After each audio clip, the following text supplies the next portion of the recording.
شفيع المذنبين سرو قردن شيرينا شفيع المذنبين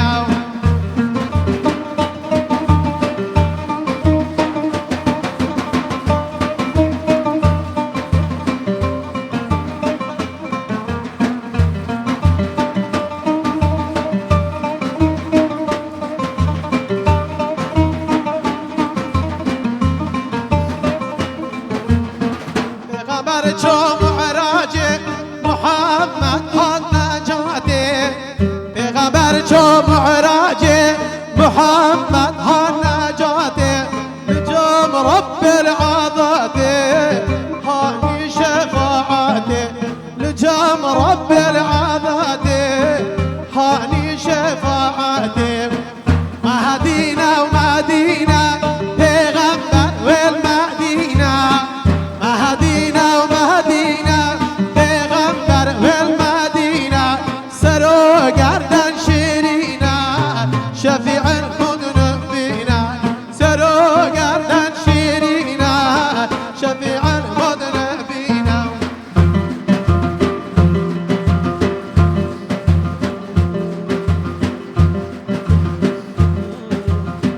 هلو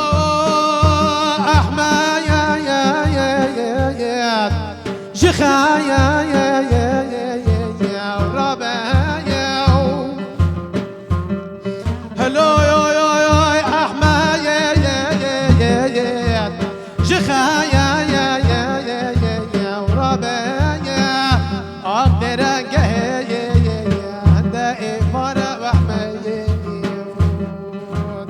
أقدر أجهي دائما وحمي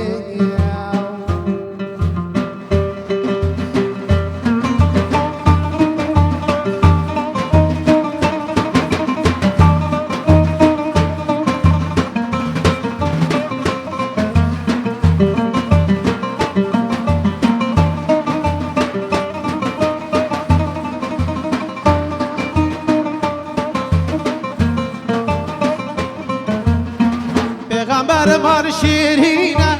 شفای درد و برینه پیغمبر مار شیرینه شفای درد و برینه برینیم چارش نبی حتی نجم مدینه ابرینم سرش نبی حتی نجم مدینه مدینه مدینه پیغمبر والمدینه سرو شفيع الموت نبينا وي ان شاء الله خودش راضي به و تو گله بخیراتی تو سلامتی بیدنگ خودت طیبت و بیستایل خودت طیبت خودش راضی بدی ان شاء الله گلک ممنونم صحتت چوه الحمد لله هین بو منصاغ بن از گلکی باشم خود تعالی حیوا رمضان الماء همه بسلمانا قبیل کرد ایشالله روشی نویجد ما همه قبیل کرد اف برنامه حسا جان و پیشکفتی برنامه کانالا 24 یا نه ام وکی برنامه پاشیف برنامه پاشیوی او برنامه به او جوانه او برنامه به او جوانه و از وکی گوتی هوا من میوان کریه از يعني از گلک ممنونی و ما اما ممنونیتین کتب بیدنگ استایل خوی طیبت سرچاوید من گله بخیره طبعا سیده سامی جلال دهوکی نوکی دیار الکردستان طیبتی جل منطقه بادینان و دهوکی استایل خوی طیبت مقصدا من تشتی می کفنار یه اسلامی و وانس رو دید خوش هل بیرای ماینه گل شوازی نیجی جا او تیکل کت بی شوازی وی هی بله و خود حس کت افشابت سی طیبت ده هول گل جماعت طبعا مستروان سرچاوید من اوی ما پیچه ببت سیدا ام بوا تخسیر نوکی ام همین پیگ و ایشالله ان شاء الله همین پیگ و ان شاء الله دلی و بینا را بیتن يعني ان شاء الله تخسیر نوکن نه گروتینه چی باشی پیداین هر لسرته برنامه کو خوش تخسیر انرژی کا باش ايش لحتى دمايك وتشتي بوستر دي مي في دارينيش الخلكي خو خلكي دهوكي خلکی زوخ و هفلیر و سلیمانی و کی گوتی هم برای دیکینا هیوی دارم دلیوان بیتر ان شاء الله ان شاء الله ان شاء الله هكا هيفي دارم. هكا اصلا بدليوانا با الفيري ما هم يوبيك وجهخونا بس عزيز ديارة بدليوانا از خدمت آوت کرد اما خدمت کاری والسلام عليكم ورحمة الله وبركاته پاشی و بیسته وی دنگه و سایه خوش ام کتینت ناو دا که خودش راضی بد پاشی و بیسته پراستش وقتی مروف جمارات بجد مروف اوجه هست پید کد که پراستشی گل از یک آدمیه در باز کد گل از اوزو افکار خو برای خوی مازن یه خوشتوی یه عزیز اب تبینه مناقشه باشه ابرو پاشی و چنده اما مثلا دی بجین ابرو بیسته یا ربی ابد کلی راسا یعنی حساب که ابا بیست شون امتین و امپیگ و مهاجنینه یعنی ام ماندینا بین چون که راستشی برنامه ما به هنده دانه هم خدمتا دین و هم خدمتا ملت خوب کینی و اهمی آفریقا کردستان بیشتر و ایشالله اوسا بردام بتو خوده بخیر حساب کرد ان شاء الله چونی سلام بكم امنيش حتی چونی احوالت باشی بکرم سلاوتان لێبێت عزیزان بینەرانی خۆشەویستی بەرنامەی پاشیف خۆشحاڵین کە ئەمڕۆکەش لەگەڵ ئەوەی خۆشەویست دەبین کۆمەڵێک بەرگە و بابەت هەیە دیسانەکە قسەیان لەسەر دەکەین فیچەری جیامان دەبێت هەروەها میوانەکانمان لەسەر پرسێکی تایبەت قسە دەکەن ئەویش کە زۆر گرنگی پێدراوە تایبەت لەلایەن حکوومەتی هەرێمی کوردستان و جێگەی دەستخۆشیە ئەوەی کە لە هەرێمی کوردستاندا دەبین ئەویش پێکەوە ژیان نمونەکە جۆن یا کوردستانی مەرسەر بابەتی بەڵێ پێک بە ژیان بس ببري عم تشيني بابتي ما قلت على اساس ما شعرك يا اخي انت قلت قلت شعرك هذا الشعر نيه كتشا كوديو هي بجا ما بحثي ئەو جەم بۆیە ئەو شارەم نەخوێندەوە لەبەرەوەی ئەو کچە خاتوو ڕۆدینیا زۆر بە جوانی شعرەکانی شاعیرانی مەزنی کورد نالی مەحوی بێخوت دەخوێنێتەوە خولیای هەیە بۆ ئەم شاری ئەم شاعیرانە و شارە يعني ابو شيناتا فيت او بخينه من مادام ئەو دەخوێنێتەوە من نایخوێنمەوە لە ڕێگەی ئەم فیچەرەوە بابزانین چۆن شعرە کلاسیکیەکانی شاعیرانی مەزنی کورد بەتایبەت مەحوی و نالی و بێخوت دەخوێنێتەوە با بچین چینە سلێمانی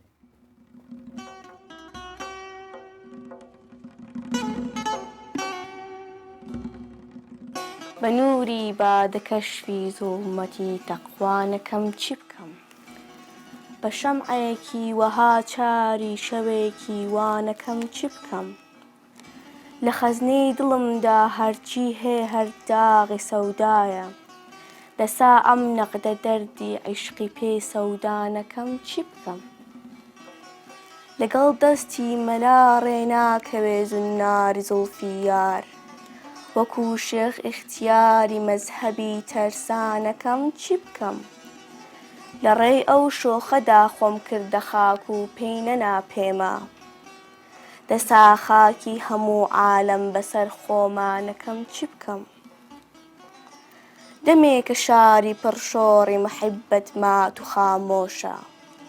بە قانونی تەجەنون شۆڕشەی ئینشانەکەم چی بکەم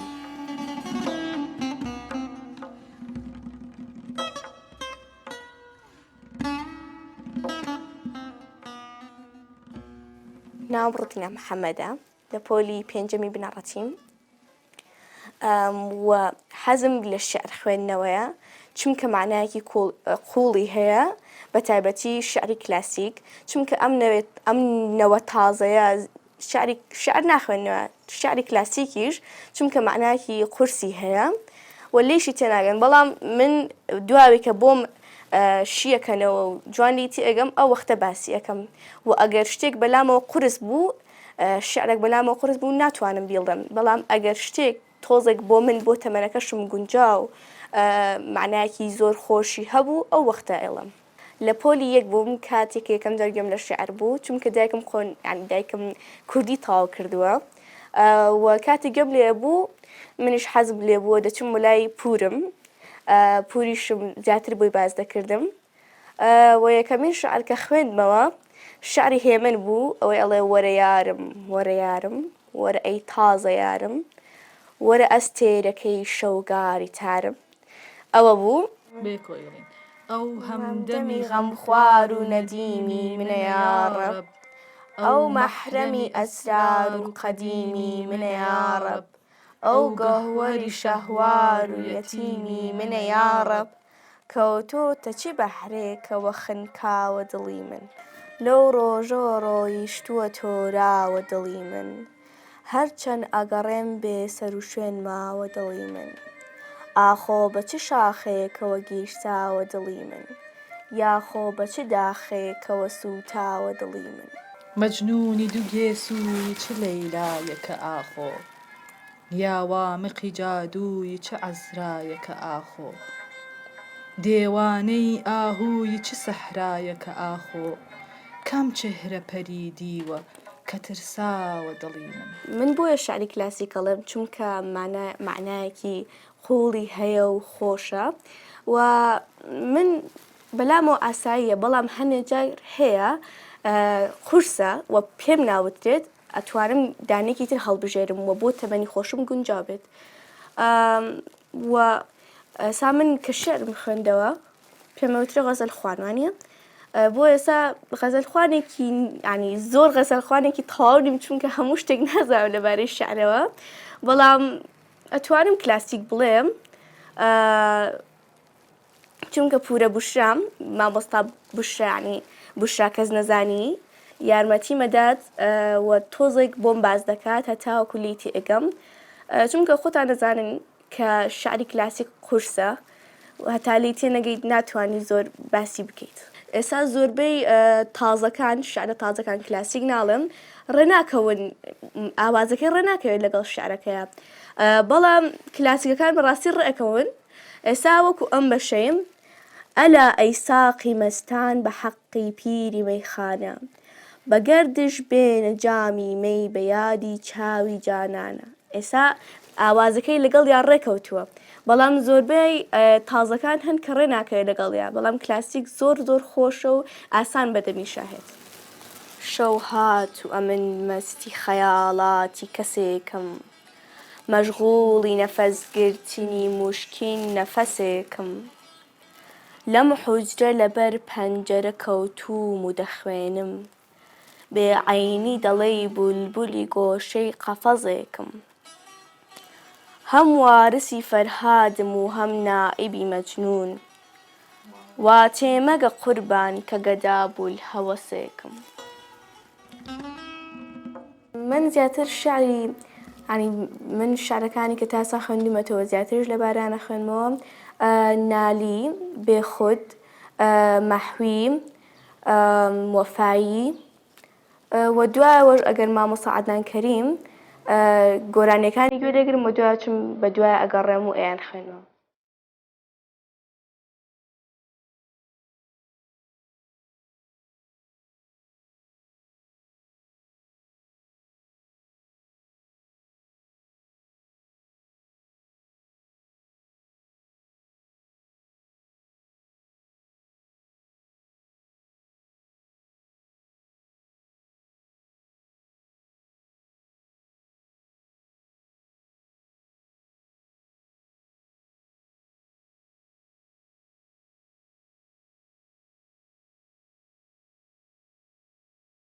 دیدەکەم لەو ڕۆژەوە من ئاشناتم ڕۆحەکەم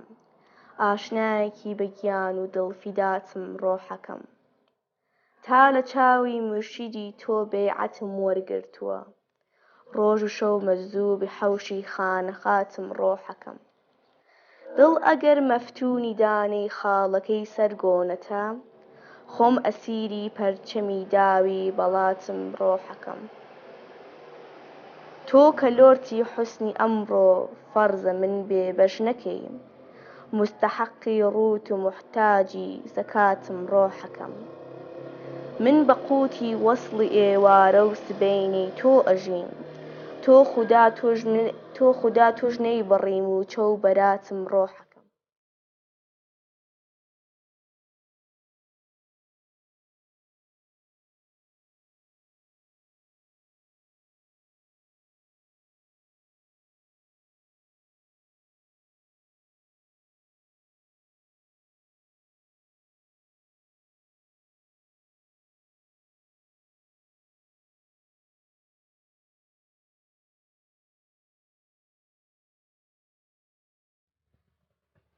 دەستخۆش بۆ خاتوونی بچکۆلا خاتو ڕۆدینیا چاوی چاو خواندم زۆر باش بوو زۆر ئەی جوان سەحەتای خوێندەوە ئەنە مش حەزم چوو شعر بخوێنمەوە چ تەخوا حاضر نەکە برات وەڵا حازرکردن چێ شعرە هەیە گەرمێ بیخوێنەوە بەس لێگەڕ بەهری ئەو دەڵێ بیخوێنەوە کاکە باش شارێک بخوێنینەوە يا الله والله عجز بيها سپاس بۆ دالیا بۆ ئامادەکردنی أبى التحدي بدنا وبين رودين يا خان يلا یەک دقە باش شارەکە ببینمەوە يلا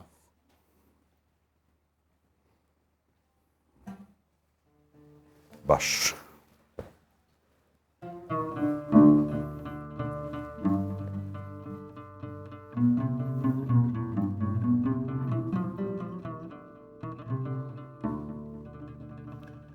تۆ نەبی مەلجەئی من بی ئەبەدەن نیمە مەلاز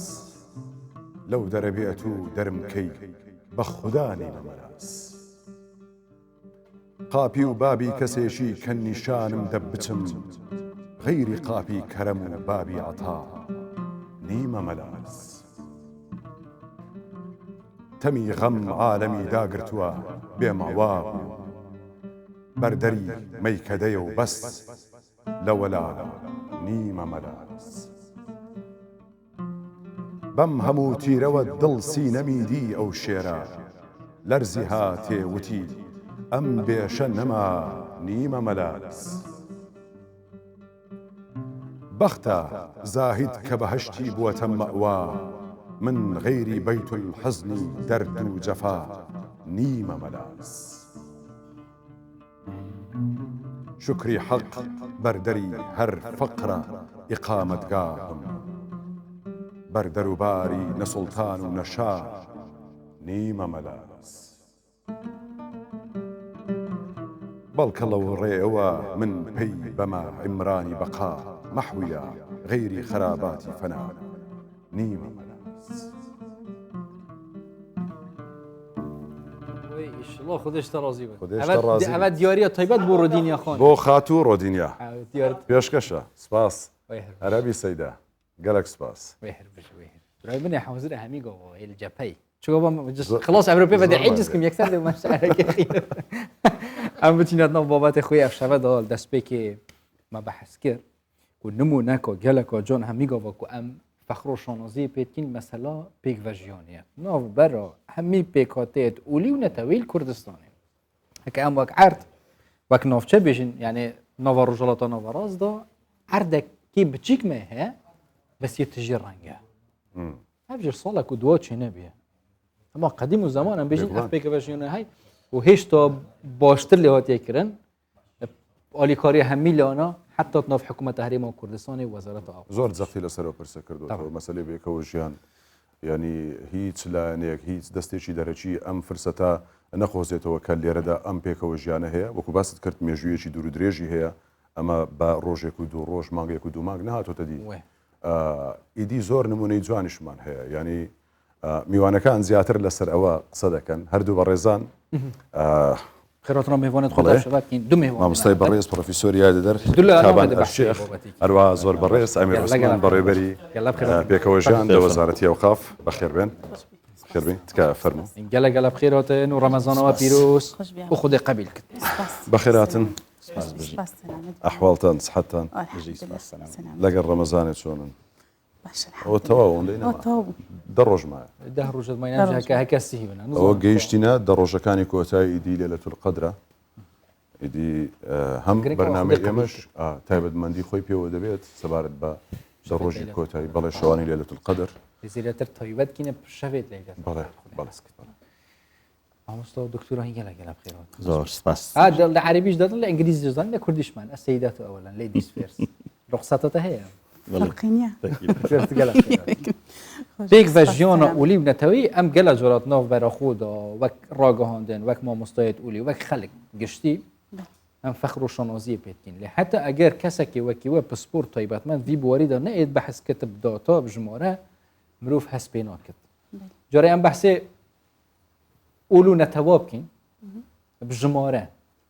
ما چند اول کردستان هنه آزادانه پیرو دینت خود کن عبادتت خود کن بەناوی خوای گەورە و میهرەبان دەستخۆشیتان لێ دەکەم یعنی ئەمن ئەو 20 ڕۆژە هەر متابعی بەرنامەکەی بووم بەرنامەکی زۆر هادیفە زۆر سپاس زۆر ناجیحە سەرکەوتوو بن ئینشاڵڵا یەکێکە لە بەرنامە هەرە سەرکەوتوەکانی کەی 24 پاشان داواکارم لە خودای ئینشاءڵڵا لێمان خۆش دەبی و بەبەر ڕەحمەتی ڕەمەزانێمان دەکەوی ئینشاءڵڵا تاعەت و عیبادەتی هەموو لایە قبول دەبی من فەخر دەکەم کە من لە کوردستان دەژیم لە لانکەی پێکەوە ژیان کە لە کتێبی پیرۆزی تەورات هاتیە کە کوردستان چەند مقدسە کە کوردستان دووەم جێیە کە بەشەریەت لێی نموو بکە کە خوا سوبحانەهو وتەعالا مرۆڤی دروست کرد حەزرەتی ئادەمی دروست کرد ئەوە یەکەم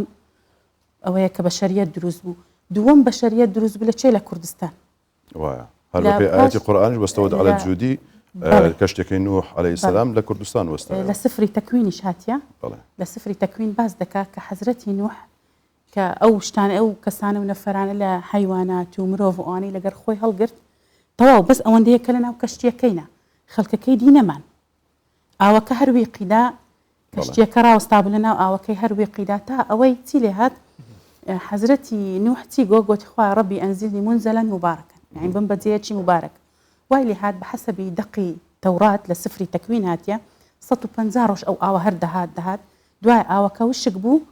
لە چێن دەرێ لە چای ئارارات کە چای جوودی ناوی هاتیە لە قورئانی پیرۆز لە ناو سفری تەکوین بە ئارارات هاتیە لەوێ لەنگەری گرت کەشتێکە ئەو جە مرۆڤایەتی دووبارە دروست بووە کەواتە مرۆڤایەتی دووبارە لە چێ دروست بوویتەوە لە کوردستان ئەوە بە نەسی کتابی مقدس ئەمە دەزانین کوردستان لانکەی پێکەوە ژیانە لە کوردستان 8 ئاینمان هەیە ئێستا ئاینی یەهودی طبعا بە تەرتیبی مێژووی بێدەینە خوارێ ئاینی یەهودی ئاینی زەردەشتی ئاینی سابیعەی مەندائی ئاینی مەسیحی ئیسلام یێزیدی کاکەیی بەهائی ئێستا ئەو 8 دیانەتە لە ناو کوردستان هەن ئەمە لەسەر شەبەک ئەوە کاک ئەمیر دەزانی ئەوە مە خلافمان هەیە یعنی ناتوانین لەبەرەوەی هەندێک دەڵێن ئەمە مسلمانی شیعین هەندێک دەڵێن ئەوە مە عیلاقەمان نییە بەڵام بێجگەلەوەی دەزانین سریانی هەیە ئاسووری هەیە ئەرمەنی هەیە تورکمان هەیە عەرەب کورد یعنی ئەثنی و دینیمان هەیە یعنی ئێستا ئەو ئاینانە لە کوردستان وجودیان هەیە 8 ئاینە بەڵێ 8 ئاینە ئەو ئاینانە هەر لە مێژووی لە کۆنەوە چۆن هاتیتە کوردستان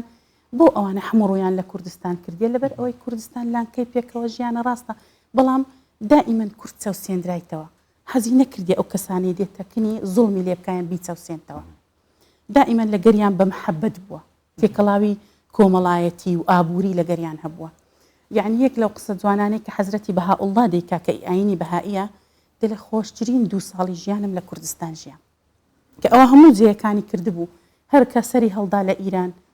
دوایە لە تەهران ئەفۆن پاشان چوە ئەستەمبول لە بەغدایە لە عەککەی لە فەڵەستین ئەلەوانەی هەموو ژیە بەڵام ئەو 2 ساڵی کە بە دەروێژ محەممەد ناسرابوو لە کوردستان ژیە وتی خۆشترین ڕۆژانی ژیانم بوو پاشان ئەمە بین تەمەشای خەواریجەکان کەین ئەوانیش هاتنە کوردستان یعنی هەموو مەزلومەکان دەهاتنە کوردستان ماڵەوانایت بێ ماڵن بەڵێ یعنی هەموو خەڵکی احتیوا دەکات لەبەرەوەی چونکم کورد دائیمەن زوڵمی لێکرایە هەز ناکا زوڵمی بکە ئەوانە هەموو ڕویان لە کوردستان کرد حتى طریقە سۆفیەکان ڕێبازی سۆفیگەری زۆربەی هاتن لێرە یعنی نیشتە جێبوون ئەوە شتێکی زۆر گرنگە لەو کوردستان یعنی یەک لەو شتانەیە کە ئەم دائیمەن فەخری پێ دەکەم بەڵێ ئەم هەمیش دەچمە لای بەڕێز ئەمیر ئەویش بەڕێوەبەری پێکەوە ژیانە لە وەزارەتی ئەوقاف مامۆستا ئەمیر دەمەوێت لە ڕوانگەی حکوومەتی هەرێمی کوردستانەوە حکوومەتی هەرێم هەر لە نێو هەیکەلێتی وەزارەتی ئەوقافدا چۆن گرنگی بەم بابەتی پێکەوە ژیانەداوە ئەگەر باسێکی بکەیت بەڵێ بەنای خی گەورە زۆر سپاس بۆ میوانداریەکەتان قسەکانی دکتۆرە ڕاست و دروست بوون بەس ئیزافەیەکم هەیە بەوەی بینەرانی خۆشەویست ئاگادار بن ئەمە لە کوردستان زۆر زارکە باسی 8 ئاین دەکەین ڕەنگە پرسیارێک بکرێ بڵێن ئەی ئەگەر ئاینێکی تر بە هەر هۆکارێک بێ زیاتر کەمتر مەسەلەن بیان لە کوردستان ممارەسەی دینی خۆیان بکەن ئایا ئەوان جێگەیان دەبێتەوە لە هەرێمی کوردستان بەڵێ بەدڵنیایی ئێمە دەمانەوێ گۆڕەپانی ئاینەکان یان مەساحی ئاینەکان لە کوردستان فراوانتر بکەین تەنیا سەڕی نەکەینەوە لەو 8 ئاینە چونکە کوردستان مەڵبەندی ئاین و ئاینزاکانە و لە ئەجندای مەبەست لە ئاینە کۆنەکانە یان ئاینی تازە بەڵێ خۆی بەو ئینفتاحی کە کوردستان کراوەتەوە بە ڕووی دنیا مەسەلەن لە ڕێگای قونسڵخانەکان و لە ڕێگای ملحقاتی قونسڵخانەکان ئێستا زۆربەی بەشی قونسڵخانەکان بەشی کللتوری ئاینیان هەیە کاتێک کە ئەوان دێن کۆنتاکت لەگەڵ ئێمە لەگەڵ حکوومەت لەگەڵ ئەدیانەکان دروست دەکەن ئەوانیش ئەقوام و ئەدیانی جیاوازتریان هەیە لە کوردستان ئیتر لە کوردستان ئەو تەقسەی کە دروست بووە بۆ پەڕی ئازادی ممارەسی دینی خۆیان دەکەن شعائیری خۆیان دەکەن مەبەستم ئەوەیە کە کوردستان تەنیا سەر نەکراوەتەوە لەو هەشت ئاینە بەڵکو ئاین و ئاینزای زۆرتر و زیاتری تێدایە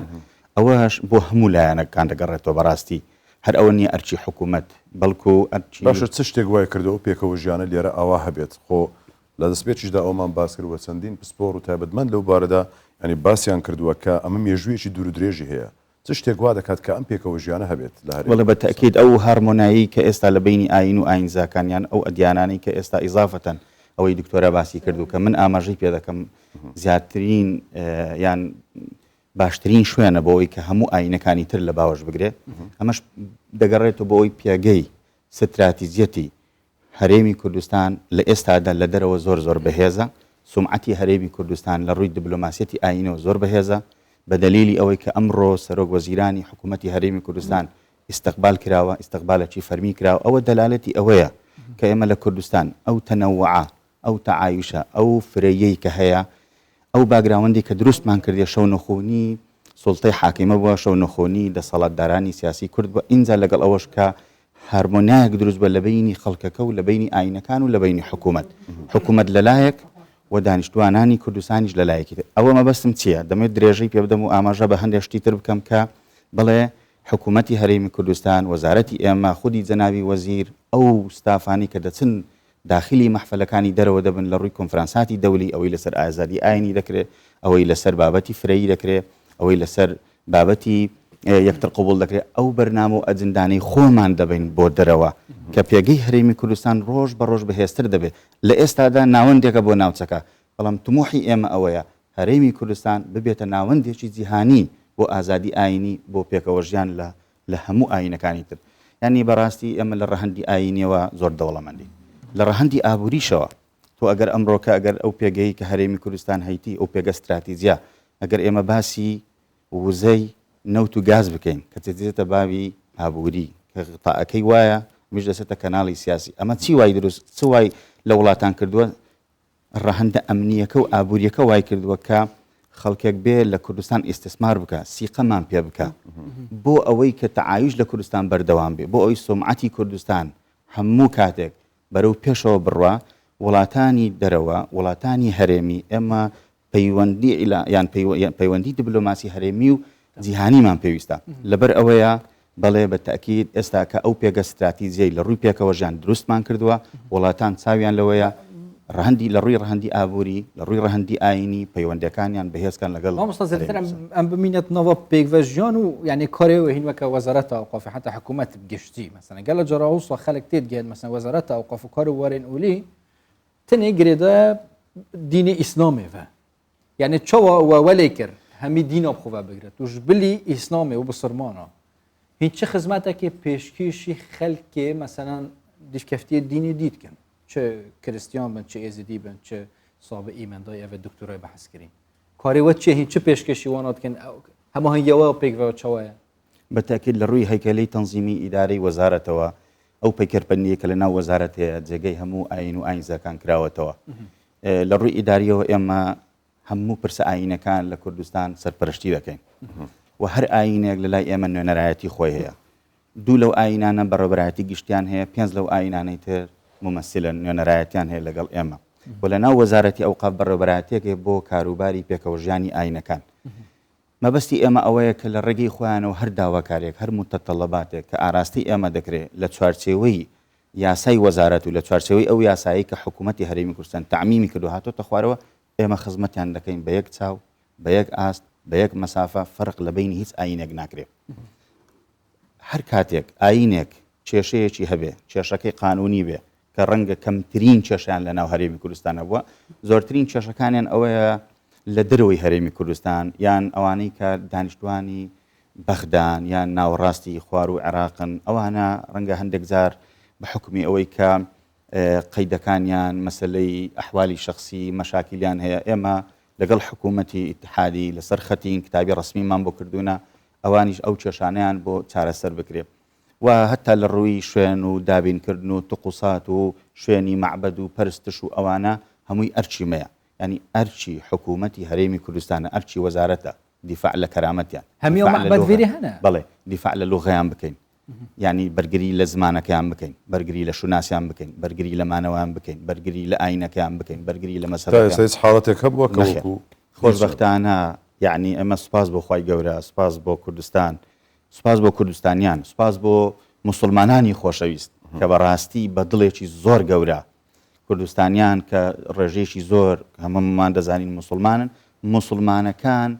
تا ئێستاکە ئەوەندە بە چاوێکی بەرز و بە چاوێکی بەڕێزەوە سەیری ئاینەکان دەکەن تا ئێستا کەیسێک کێشەیەک خوانە خواستە تەعەدایەک لە هیچ ئاینێک لە ئاینەکانی کوردستان نەکراوە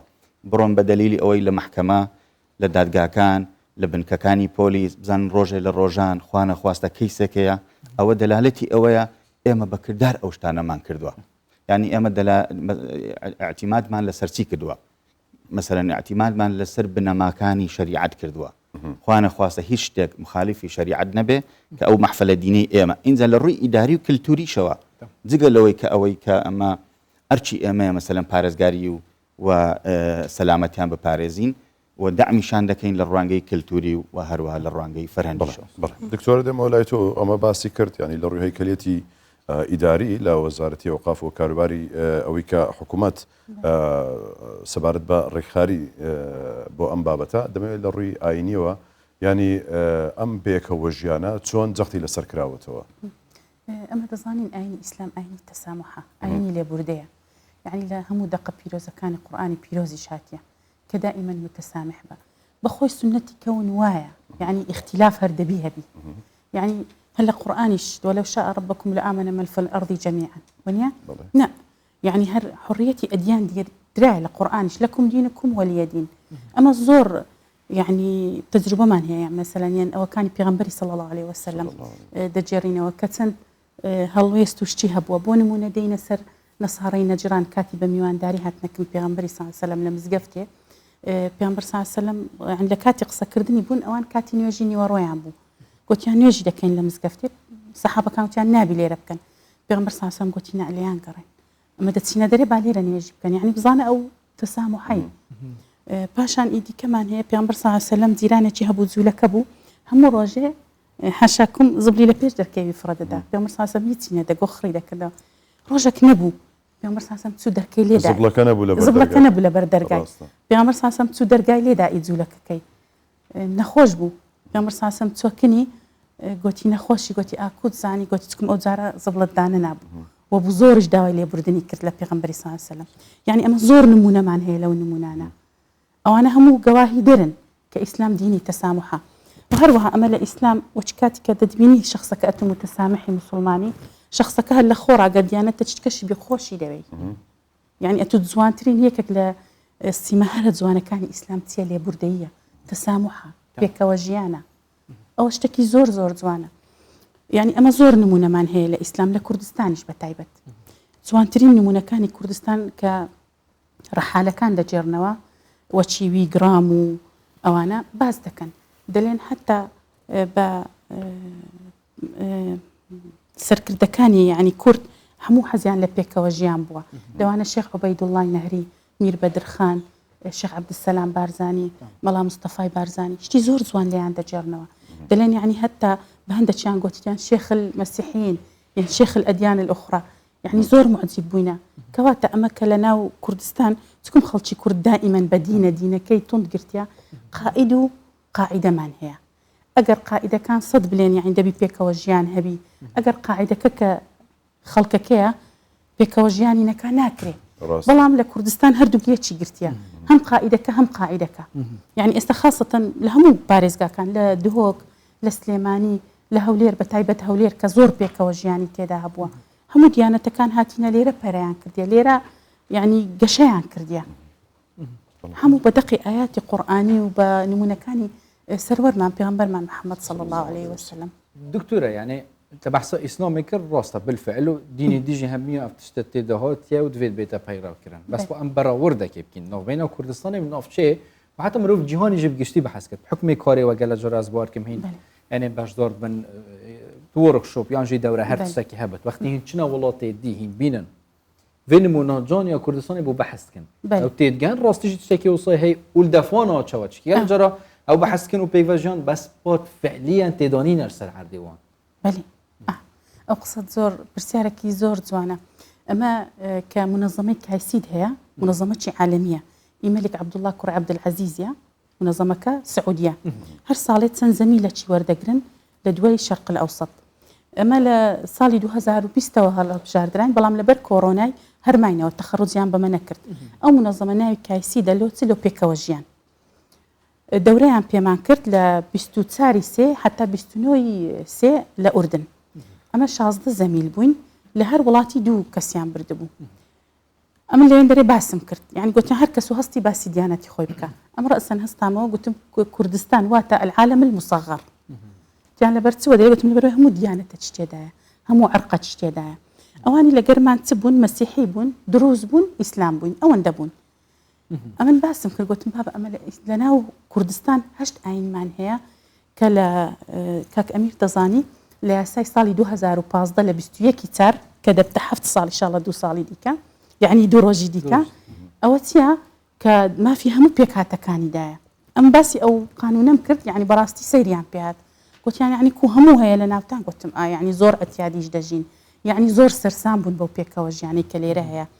باسم کرد گوتم یعنی جێژنیان مەسەلەن ئیێزیدیانە یان ئیسابی ئەیە مشارەکە دەکەین لەگەریان و ئەتیادی حتا لە وەزارەتی ئەوقاف نوێنەریشیان هەیە باسی جەژنە کە دوو رحمەتوان دوسێ ڕۆژە بتنێدا سێ جەژن ئەس بوار عفۆن چار جێژن جێژنی عیدی فسحی جوولەکەکان کە ئەوە چ بوو حەزرەتی موسا لە نەهر نیل قورتار بوو لە دەستی فرعون لە عید الفطریشی فطیری پێدەڵێن لەوە لەبەر ئەوەی نانەچی دروست دەکەن خومرەی تێناکەن على اساس ئەو کاتی ڕایان کردی ڕەسەن ئارد و ئاو بووە لەگەرەوی عیدی فسحی مەسیحیەکانە عیدی قیامەیە ئەوانە کو نیشانیان کرد مەسیحیەکان گوتیان عیدی فطیری جوولەکەکان ڕۆژی پازدەیە ئیمەش حەزرەتی عیسا عید القیامە هەستا زیندوو بووە لە ناو قبر لە ڕۆژی حەفدەی بوو بۆیە ئیوانە عیدی قیامەوە عدا قیام المەسیح بین الأموات لە پاشەوی جێژنی چێ هات چارشەمبەی سووریە زیدیان کە پیرۆزبای ئەو جژنیان لێ دەکەم ئینشاءڵڵا ساڵی دابێ هەموو دەگەڕێنەوە جێی خۆیان ئەوەی چارشەمبەی سوور ئەوە چیە دەڵێن سەری ساڵی ئێمەیە کە خوا سبحانەوە تەعالا دوڕەچی لە خۆی ڕافرەدا زەوی کەون لێی دروست بوو بۆ هێلکەکەی یعنی ئێستا هەموو دەڵێن ئەو هێلکە چیە ئەو هێلکەیە ئەو دوڕەیە دەڵێن چونکم زەوی بەو هێلکەیە دەچی وەچی وەیە دوڕەکە وەچی هێلکەی بوو کە خوا فڕیدا ئەو هێلکەیە دەڵێن هەموو شتێک بە کوڵانی شل دەبتەوە بەڵام هێلکە بە کوڵانی چی لێ دێ ڕق دەبی بۆیە هێلکەی دەکەنە ئەوەی خۆیان دەڵێن خومرەی وەش لالش بووە ئەو هێلکەی ڕەنگاو ڕەنگ دەکەن دەڵێن وەکو ژیانە یعنی کوب بەهار سەوزایی و کەسکاتی دەبی بەڵێ پاشان گوڵەچی دەینن لە دەرکیان دەدەن گوڵە نیسان ئەمە پێی دەڵێن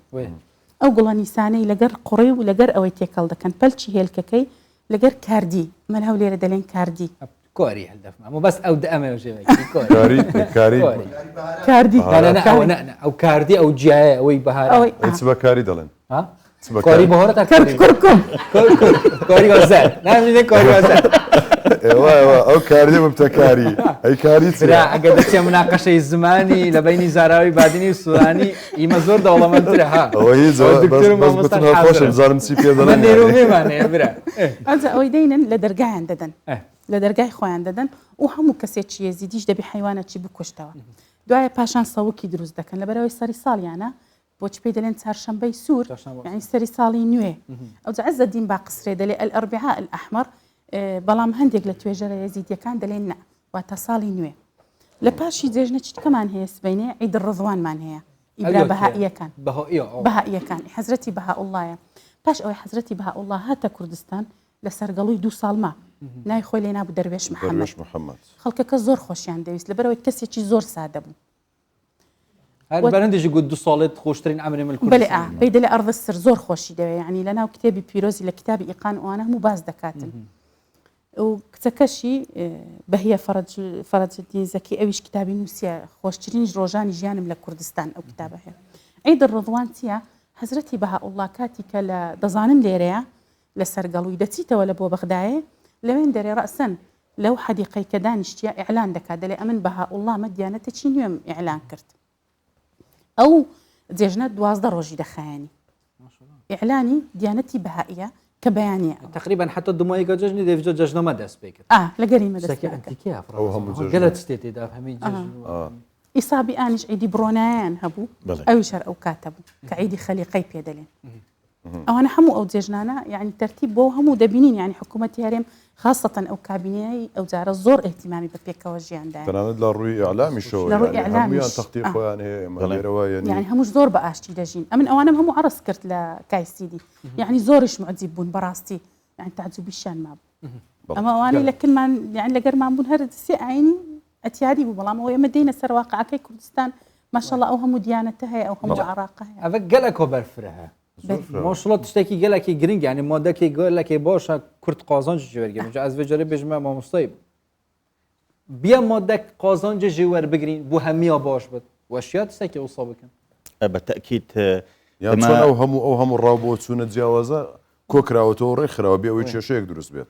زانی زۆر گرینگە ئێمە باس لە هەندێک کارکتەر بکەین ئەوانی کە دەوریان هەبووە لەو مادەیە کە چۆن ئێمە بتوانین ئەو بابەتە ئیسtismار بکەین بۆ دەرەوە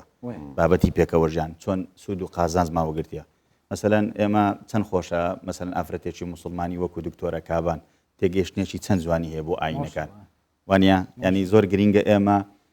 بیر لەوە بکەینەوە کە تێگەیشتنمان بۆ فۆرمی ئاینەکان لە کوردستان تێگەیشتێکی واقعیانە و تێگەیشتێکی کردداریانە بێ ینی هەر بە زوبان نەبێ بەڵکو بە کرددار بێ ئێمە چۆن بتوانین بەیەکەوە نەخۆشی و ناخۆشیەکانمان ینی هەمومان مردن و ژیانمان لەسەر ئەو خاکەیە مەسەلەن دکتۆرە ئاماژەی بەو شتەکە دەمە بێمە سەر پرسیارەکەی تۆ پێشەوە ئێمە لە دەوروبەری خۆمان ئێستان بینیمانە تەنیا یەک زمان هەیە زمانی ڕسمی یان زمانی فەرمی دەوڵەتە هەموو ئەقوامەکان هەموو ئەدیانەکان تواونەتەوە ئەوە پێی دەڵێن ئەسمیلە ینی ئەسمیلەی کرانە ئەسمیلەیشن زۆر خەتەرە بەس ئەمە لە کوردستان پێچەوانەکەیە مەسەن بۆ نمونە بەپێی قانونی ژمارە 5 ئەوەی دکتۆرە ئاماژەی پێکرد لە ڕووی ڕەهەندی تعلیمیەوە ئێمە زۆر گرینگە ئیسناد لەسەر ئەو قسە بکەین بۆچی ئاین و ئاینزاکان بە زمانی خۆیان دەخوێنن لە ڕووی تعلیم مەسەلەن 5 زمانی ڕسمی یان 5 زمانی فەرمی خوێندن هەیە زمانی کوردی زمانی عەربی زمانی ئینگلیزی زمانی سریانی لەگەڵ زمانی تورکمانی واتە ئەو پێکهاتانەی لە کوردستان هەم لە ڕووی کلتوری هەم لە ڕووی تعلیمی ینی بە زمانە فەرمیەکەی خۆیان دەخوێنن کەواتە تۆی ئەوە منیش منم بەس لە وڵاتانی دەوروبەر تۆ هەر منی ینی ئەسمیلە دەکرێت بتەوێ و نەتەوێت دەتوێتەوە بەڵام کللتوری پێکەوەژان لە کوردستان کە ڤەرێکی دروست کردووە تۆ ئەو پڕی ئازادیت هەیە لە مەسئلەی زمان لە مەسئلەی خوێن هەتا لە مەسئلەی خطابی ئاینی بۆ نمونە ئێمە لە وەزارەتی ئەوقاف و کاروباری ئاینی بەڕێز جەنابی وەزیر هەیئەتێکی دروست کردووە ئێمە بۆردێکمان هەیە بە ناوی بۆردی خطابی ئاینی یان بۆردی وتاری هەینی تەماشا دەکەی ئەگەر لە شوێنێک ڕێژەی تورکمانەکان زیاد بوو مامۆستای ئاینی لە پاڵ زمانە کوردەکە دەتوانی بە زمانی تورکمانی خودبە بدە و لە هەمان کاتیژە لە شوێنێشتر ئەگەر دانیشتوانەکەی ڕێژەکەی عەرەبی زۆر بوو هەندێک گەڕەکمان هەیە دەتوانی بەڵێ بە زمانی کوردی لە پاڵ زمانە کوردەکە بە زمانی عەربی کەواتە ئێمە لە ڕووی کردداریەوە مەسەلەکە ئەوە منەت نییە لە سەریان دەکەیت بەعکسەوە ئەوە واجبی خۆمانە منەت نییە بەڵام جوانی پێکەوە ژیان یان جوانی تێگەیشتمان بۆ فۆرمی پێکەوە ژیان ئەوەی کە دکتۆرە چەند بە جوانی لە ڕووی باگراوندی تاریخیەوە باس یەک بە یەکیان دەکا و ئێمە لە ڕووی ئیدارە و ئیدارەکردن و ئیدارەدانەوە بەڕاستی هەندێک جار زەحمەتە بەڵام ئەوان تەقەبولیان هەیە و ئێمەش فەزیلەتەکە بۆ زۆرینەی هەر زۆری موسڵمانانی خۆشەویست دەگەڕێتەوە کە دڵێکی گەوریان هەیە هەموو ئاینەکانیان لە باوەشەوە پێچەوانەکەشی تەواوە هەموو ئاینەکان زۆر جاریش بەڕاستی بە پێی مەعایری دەولی کە ئەوان دەڵێن کەمینە ئێمە دەڵێن پێکاتە زۆر جار گلەیی دەکەن دەڵێن کاکە وەڵڵاهی ئێمە تاکە پەناگەمان کوردستانە کە کەرامەتمان پارێزراوە هەموو شتێکمان پارێزراوە بەس لە وڵاتانی دەوروبەر و لە وڵاتانی تر دەچەوسێنرێنەوە تەمیزیان بەرامبەر دەکرێت ڕاسیزم مەسەلەن یعنی بە ئەنواع و ئەشکال مەسەلەن خراپەیان بەرامبەر دەکرێت بۆیە ئەلێرە ئەو ئەرزە ئەرزێکی مقدسە بەڕاستی ئێمە هەمومان هەموو کوردستانیان بەبێ ئەولا ینی لەو سەری چەپ بۆ ئەو سەری ڕاست لەو سەری نەیار لەو سەری یار ئەوەی پێی خۆشبی پێ ناخۆشبی پێکەوە ژیان بۆتە ئەمری واقع لە کوردستان و دیوارێکی کۆنکرێتی دروست کراوە لە دەوروبەری هەموو ئاینەکان زۆر زەحمەتە خەڵکێک بێ بە ئاسانی تێشی بدا. زیاتر درێژە بۆ پرسەدم پێتان چۆنە بێکەوە جۆماندا شتێکی خۆش بێت خۆشحاڵ دەبین. هیچ حازرە حازرە و جارە والله از بجر بري تستيقظ ابخو مامستا سامي قال طبعا سري سلوفيت ما بو هنرمند جنج دنگ خوش كاك الندي هنا اوي تشتكي طيبات هيبي بس جارك و بيج و قطبي هشتا خوشتر ليه تظني ما بس من عافيه شو تشتكي هو صبيش كشكي بجار ابي بيشكش بلا سر بلا انو تشتكي دي هي نظام جاتي بلا ان كيف شاء الله سلوفيت ما بو كاك الندي هنا دي بو كوبلاكي دي بيجم ودي داس باش ما شعر ان شاء الله بلا دەی باش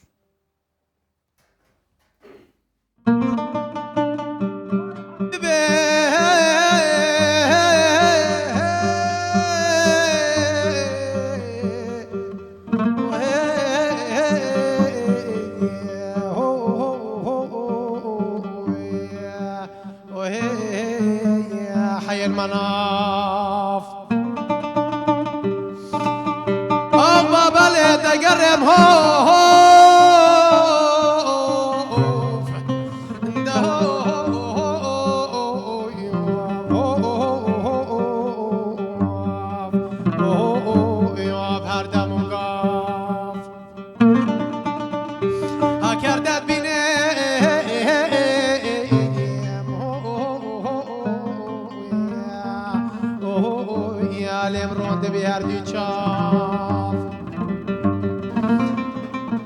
كانت بينهم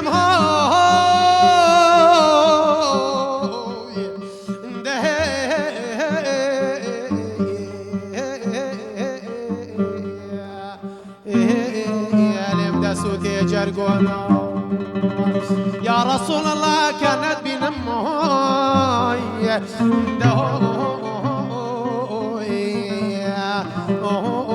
يا لم دسوتي جرجونا هايلال من هوا واره وفراوال مالت أولي يوم هايلال من هوا واره فراوال مالت أولي يوم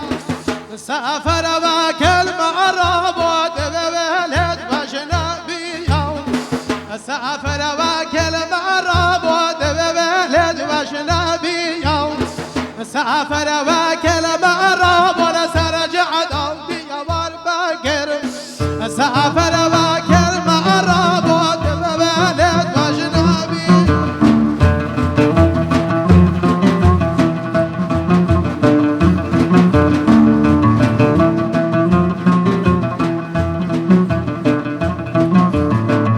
هلا من حبابانا قال لي من حبابانا هلا من حبابانا من اول حالي نزواني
وردیه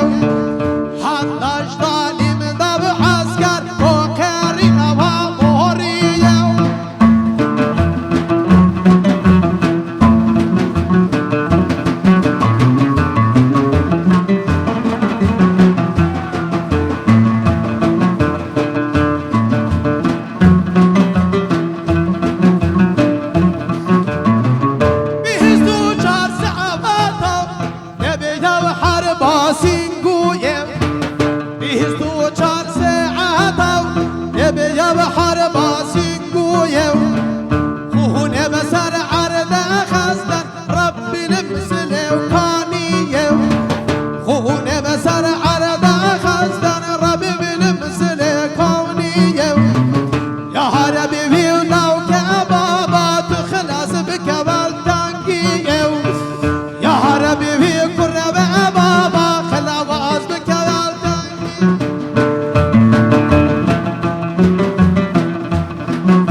خودێتە پەقاند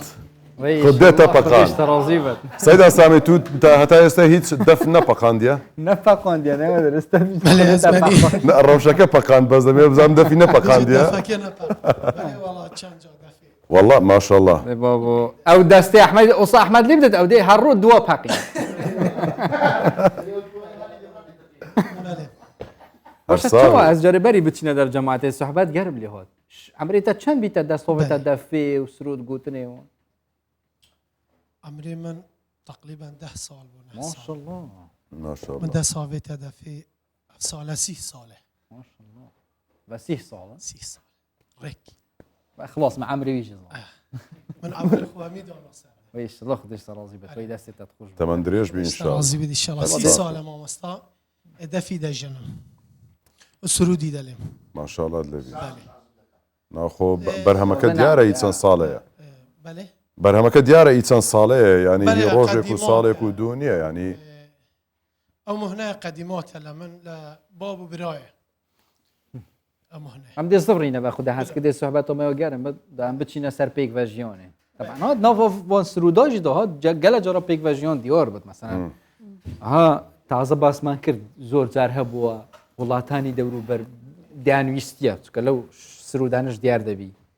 ويستيانا او پیک و جیانه نهري بس الحمد لله که هر مايو ده هر يا بردوام جيبت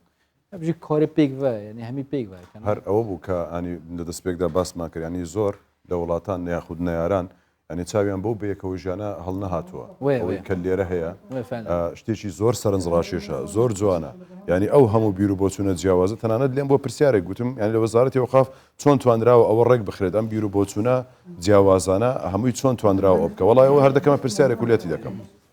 چۆن توانراوە ئەوە ڕێک بخرێت دێەوەی هیچ تەشەنوزاتێک کێشەیەک دروست بێت بەتاکید کاتێک کە ئێمە زمانی گوڵ دەکەنە حیوار دەکەنە گفتوگۆ لە بینی ئاینەکان ئێمە بە زمانی ڕەنگەکان بە زمانی عتر قسە دەکەین لەگەڵ یەک ئەوە ناوێتە هیچ هەڕەشەیە خوانەخواستە هەتا زۆر جار ئەو وڵاتانی دەوروبەر نەهەڕەشەین نەمەترسین بۆ هیچ وڵاتێکی دەوروبەر بەڵکو ئەوە بەرنامە و ئەجندای خۆمانە ئەجندای هیچ وڵاتێکیش ئەلێرە تاقی ناکرێتەوە بەڕاستی زۆر کەس ویستیان تاقی بکەنەوە فەشەلیان هێنا هەراسیانیانە نەیانتوانی لەبەرەوە کللتوری خۆمان دەوڵەمەندترین کللتورە لە کوردستان و لە ناو ئیدارەی ئاینەکانیش و لە ناو وەزارەتی ئەوقافیش کاتە ئێمە بە زمانی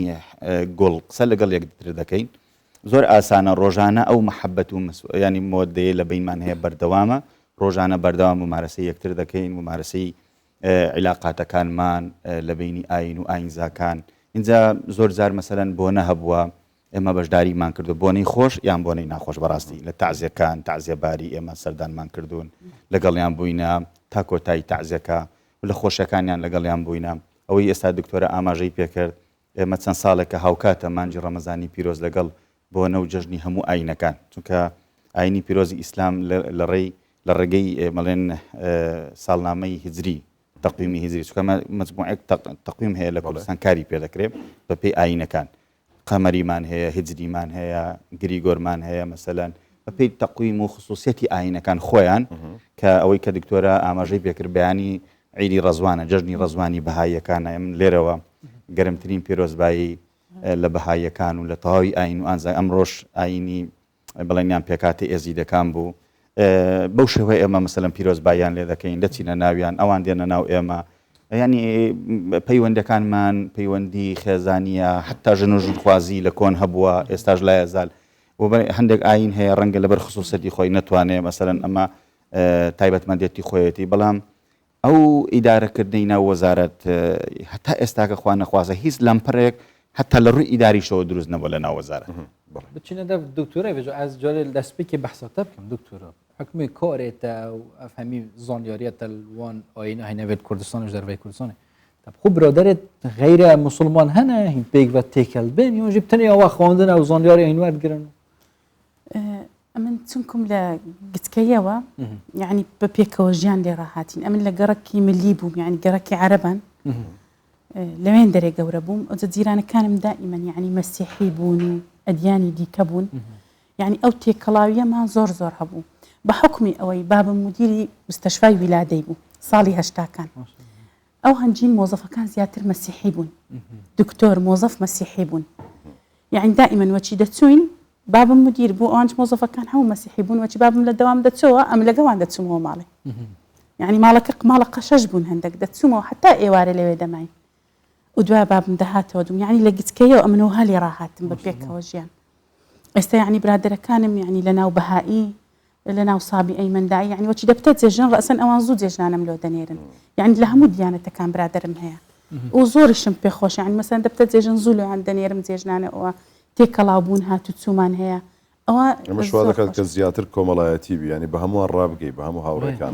باشە دکتۆرە ینی لە کاتی تەدریسدا تو دەبینی بۆ نمونە قوتابیەکانت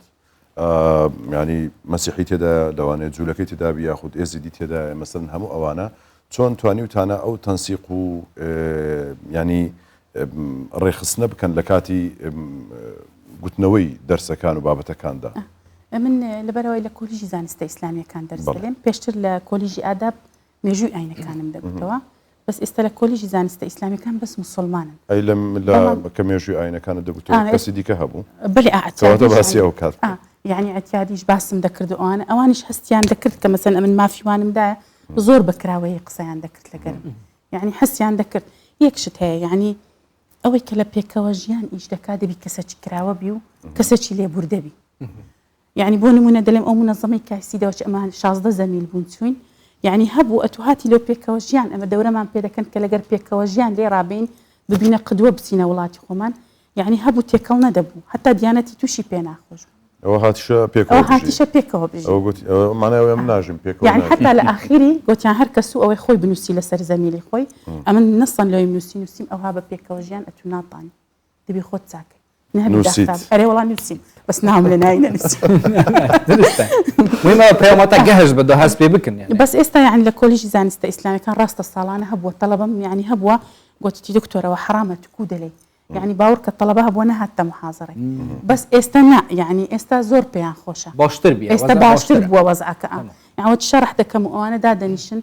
زۆر بەخۆشی جێ دەدەنێ و ئەوانە بۆ دەکەم بۆ زانیاری ینی معلوماتە و مێژووە هەموو شتێکە ینی دەلێمە تو لێرە دەچێ دەرێ دەلێت تو خەری جیوێن دەرێ کو نازانی لەسەر ئەو ئاینەی ئەو ئاینە معتەقەدی چیە ڕێ و ڕەسمی چیە هەموو جار باز دەکەم یعنی جار هەیە ڕەحلەشیان پێ دەکەن بە تەڵەبەکان بۆ نمونە لە بۆ مەندی ئیسابی ئەیمەندایی بۆ زۆر باسیوان دەکەین لەبەرەوەی ئەوان عەرەبن ئیسابی ئەیمەندایی ئەوانە لە جنوب دەژیان و زۆر غەدریان لێکرا و کوژرا و شتیان زۆر هەبوو ساڵی 2005 بەرەبەر هاتنە هەرێمی کوردستان چیان لۆکردن مندیان لۆ دروست کرد مندی یعنی مەکانی عیبادە هەموو ساڵێ لە جنوب ڕادێن من ئەوەکان سابی ئەکانی لە ئێماینە لەسەر جێکەڵە چێ ڕێوڕسمی خۆیان بەڕێوە دەبێت بەێ چکم ئەوان پێیان دەڵێن سابی ئەیمەندایی چیە سابی ئەیمەندایی کاروباریان هەموو لە ناو ئاوەیە زیاتر ئەو زۆر بەسەر بەرزی دەچن لەوێن دەرێ یعنی زۆر بە ئەتیادیش دەچن ڕێوڕسمی خۆیان دەکەن و دێنەوە بەڵام لە جنوب ناتوانن ئەوانە بکەن ئەو زۆر خۆشە لە قوتابیەکان شی دەکەیەوە دڵێ ئەوە چیە مانای ئەوە چی ئەوە زۆر ئەمن یعنی شتەکە پێم خۆشە استیفادەی لێ دەکات لە ژیانی ڕۆژانەی فێرە پێکەوە ژیان بی خۆشە هەر کەسێک لە بندەستت دەردەچی مهمترین شتە فێر پێکەوە ژیان بی بۆ لەبەرەوەی ئەوە ئیسلامە ئەوە انتباعی لە ناو خەڵکی دروست دەکا ئەوە مەسیحی خاستن ئێستا هەموو دیانەتەکانمان لە ناوە دەبینی ئەتو ئیسلامی تەسەڕوفاتت ئەو هەیە هەڵسوکەتت ئەو هەیە هەر خۆشی دەوێت هە دیانەتەکەی تووشی خۆش دێ بە تیرۆریستت مرۆڤ زانت زیاتر مرۆڤ حەز کرد یعنی ها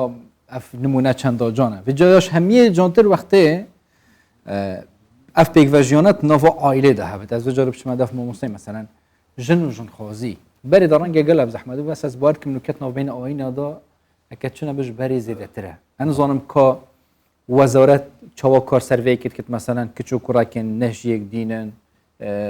جدانە وەکی vên êdî xêzanê pêk bînin hiç çawa harîkarê wan kirin nimunê tu me hene mesela بەڵێ بە تاکید ئێوە هەر بخۆتان بەرنامەکتان هەیە کەناڵ 24 هاوژینی بەڵێ هاوژینی ینی کەلتورە جیاوازەکان کە لەگەڵێک هاوژینی دەکەن اینجا چ لە دەرەوەی وڵات بێت چ لە ناوەی وڵات بێ هەم لە مێژوو ئەمە ئەو بابەتان ڕووی داوە مەسەلەن ژن و شنخوازی هەر هەبووە لە بینی ئاین و ئاین زاکان بەڵام هەندێک ئاین هەیە کە خصوصەتی خۆیە جینەتیکە ڕەنگە حەز نکاتن هیچ کەسێ بێتە ناو ئاینەکەی هەم لە ڕووی ژن و ژنخوازی هەم لە ڕووی تەقسە دینەکەش مەسەلەن ئەمە ڕەچاوی ئەو تایبەتمەندانەی باشە حاڵەتێک هەیە مەسەن ئێوە سڵحیان بۆ بکەن با بڵێن کچێک و کوڕێکن حەزیان لێ یەک دوو حالەتی وا هەبووە بەڵام لە دوو دینی جیاوازن ینی بووە کە وەکو وەزارەتی ئەو قاف وەکو نوێنەری ئەوان و نوێنەری ئەو ئاینە ینی لەناو خودی وەزارەت ڕووی نەداوە تا ئەو فترەیە کە ئەمە لەناو وەزارەت من بەڵام لە دەروی وەزارەت بە تەکید من لەگەڵ مامۆستا بارزان باران چەند جارێک ئێمە یەک دوو حالەتی وا هەبووە تەدەخولمان کردووە وە لە نەتیجە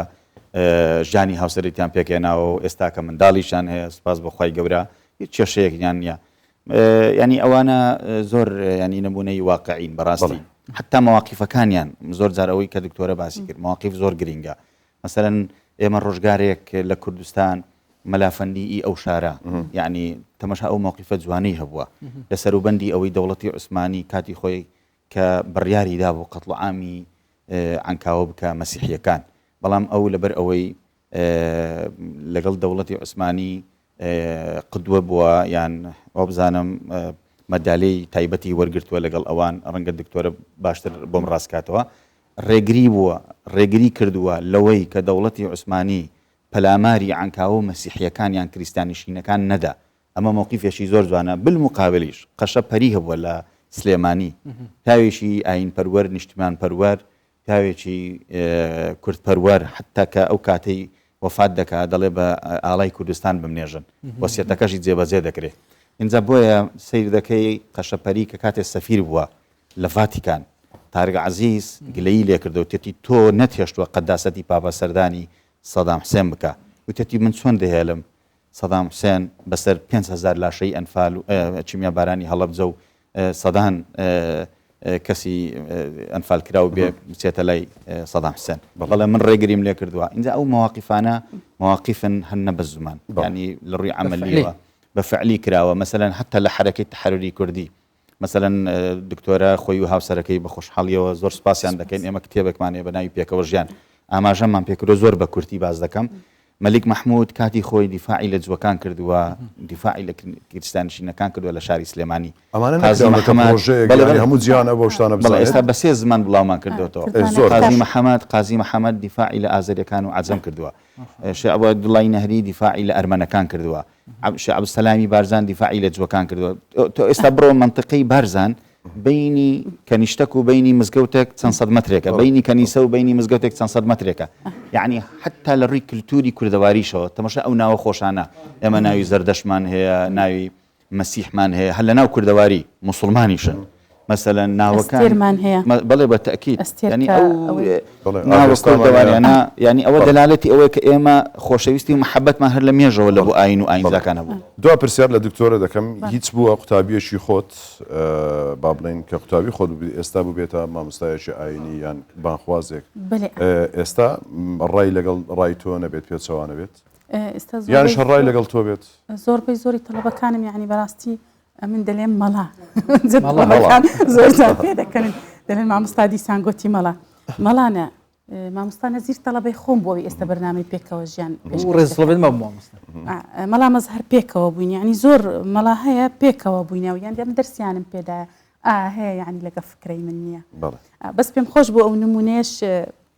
باسکەم ئەو کتابی کاک ئەمیر باسی کرد ئەوە ئەمن و هاوسەرەکەم کە عەمیدی کۆلیژی ئادابە ئەو اختصاصی مێژووە نووسیمانەوە لەگە کاک ئەمیری لە بۆ پاپای تەقدیمی جەنابی پاپایان کرد وەزیری شکر و تەقدیری بۆمان نووسی باسی پێکەوە ژیانمان کرد بەڵام نمونەی زۆر جوانیش هەیە بۆ نمونە کاک ئەحمەدی شێخ کە ئەمە چەند خۆشمان لێ کاک ئەحمەدی شێخ وەچ چوو بۆ حەجێ جاران حەج زۆری پێدەچوو حتا چوو هاتەوە چێ مەصرەفی ماڵی کردبوو تاجرەکی مەسیحی باسی کەریمی عالەکە بکەین کە کاک خالیت ئێستا نەوەی ویان نەوەی ئەوە ڕاست بەڕێوەبەری گشتی مەسیحیەکانە لە وەزارەتی ئێمە نەوەی کەریمی عالەکە کە چەند گرنگ بوو والله ئەوە پێویستی بە بەرنامەشی زۆر تایبەت و دوور درێژەیە زۆر پێکەوە ژیانمان زانی بوو وەختی خۆشی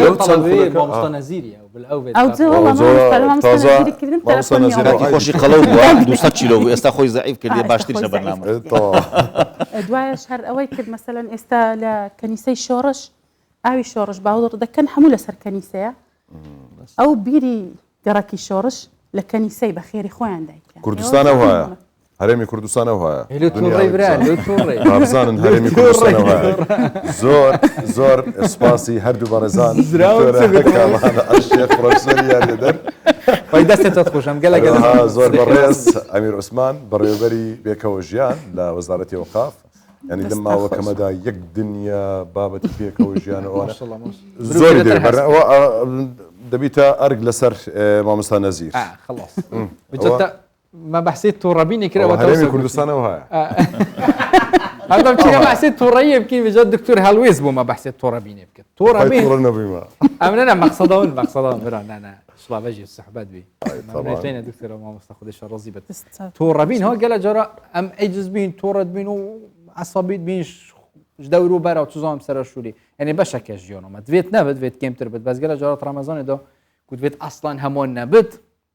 چونکی گون هەیە و بێت ڕەمەزان ێزەتە مرۆڤێ سەرخوو بە تەواو بە زیرەتر مژی لە عیباتەوە ئەزیرە جارە مرۆڤ تووڕە بە چونکی مرۆڤێ برسیە و سەرخۆنینە دکتۆر هەڵویستی هاتی بمە بەحسێت تووڕەبینێت کرد هەگە لە جارە هەموو مرۆڤ خوژی هەست پێت کرد و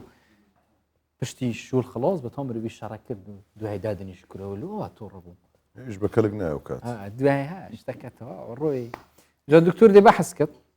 کە ئەم چۆ مەسەلەکەی دەڵێ پێشی تایە بەڕێ بە خۆدادە نەگە توی شەڕەکەت کرد و مەسەلەکە دیژێژم بجا کابزانی دکتۆر هەڵویز چاوە بەحسێت تووڕەبینی کە چاوە ئەم خۆ کۆنتڕۆڵکین ئەسڵان ڕەمەزانێ ژدەرڤێ ڕەمەزانێ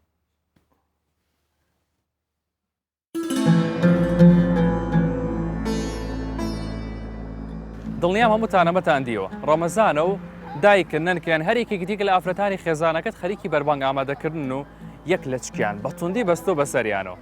قەت پرسیوتانە بۆ بە ڕەمەزانە زیاتر ئەمە دەبینین یان بۆ قەت باوکم پشتوێنەکەی نابەستێ بەسەریەوە هەروان وا دەکەن زۆربەی جۆرەکانی سەرێشە لە نێو ئافرەتانی پێگەشتودا بەربڵاوترە هەر بۆیە تۆش دایکتە بینی لەچکێکی تونند کردوێ لەسەری نەک باوکت لە ڕەمەزانیشدا ئەم شتە زۆر زیاد دەکات هۆکارەکانی ئەمەش دیارە کەچین لەوانەیە زۆر بەرگوێت کەوت پێ کە یەکێک لە ئەندامانی خێزانەکەت وتوێتی ئەمڕۆ چام نەخواردووە تووشی سەرێشەیەکی تون بووم تۆش بە گاڵتەت وەرگرتووە بەڵام ئەمە تەواو زانستیە یەکێک لە هۆکارە سەرەکیەکانی سەرێشەی ڕەمەزان خۆگرتنەوەی لە چا بەتایبەت بۆ ئەو کەسانی کە خۆیان پێوە گرتووە جگە لەوەش وشکبوونەوەی جەستە بەهۆی کەم خواردنەوەی ئاو و دابەزینی ئاستی شەکل لە خوێندا بەهۆی نان نەخواردنەوە هۆکارە دیارەکانی سەرێشەی ڕەمەزانین هۆکارێکی دیکەی گەلێک باویش هەیە کە ئەویش تێکچوونی کاتی خەوتن و هەستان لە خەومان ئەو سەرێشانەی زۆر دەبینرێن لە ڕەمەزاندا دوو جۆر ئەوەی کە لایە لە سەرت ئێشێ و خۆمان پێڵین شەقیقا یاخود ئەو جۆرەی کە هەستەکەیت سەر ئەگوشتێت هە لەبەرەوەشە دایکە لە چکەکە توندە بەستێ بەسەریەوە ئەو کەسەی جۆری یەکەمی سەرێشەی هەیە واتە شەقیقا بە تایبەت لە قۆناغە قورسەکانیە بە بچووکترین دەنگ و کەمترین ڕووناکی وەزعی تێکەچێت و ناتوانێت کاروبارەکانی ڕاپەڕێنێت هەر بۆیە گەرگومانەکەیت کەسێک لە نێو خێزانەکەتدا تووشی ئەو جۆرە سەرێشەیە بووە بە ئاسان وەری مەگرە و ئەم ماوەیە بەدەمیەوە بە دوو ڕێگە هەن بۆ ڕێگریکردن لەوەی تووشی سەرێشەی ڕەمەزانی بی یەکیان ئێستا دەکرێت پێڕۆی بکەیت ئەوەی دیکەشیان تازە بۆ ڕەمەزانی داهاتوو ئەوەی کە ئێستا ئەتوانی بیکەیت ئەمەیە زۆر ئاو بخۆرەوە باش بخەوە و ئەگەر یەکێکی لە هۆگرانی چا لە کۆتایی پاشێوەکەت یەک کوب چا یان قاوەی تۆخ بخۆ و دەشتوانی حەبێکی ئازارشکێن وەرگریت دوای ڕاوێژ بە پزیشکەکەت ئەوەی بۆ ڕەمەزانی داهاتوو دەتوانیت بیکەیت ئەوەیە هەرکە نزیک بوویتەوە لە ڕەمەزان کەم خواردنەوەی چاو قاوە کەم بکەرەوە تا لە ڕەمەزاندا جەستە تووشی شۆکی وەرنەگرتنی کافاین نەبێت بە هیوای ڕەمەزانێکی تەندروست بۆ ئەمتان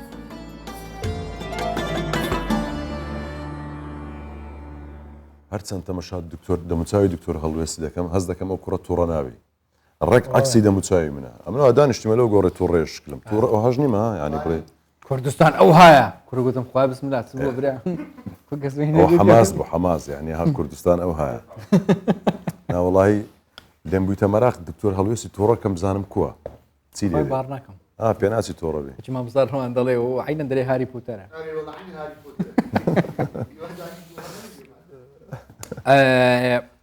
خۆ ئەیجس نەکەن خۆ تووڕە نەکەن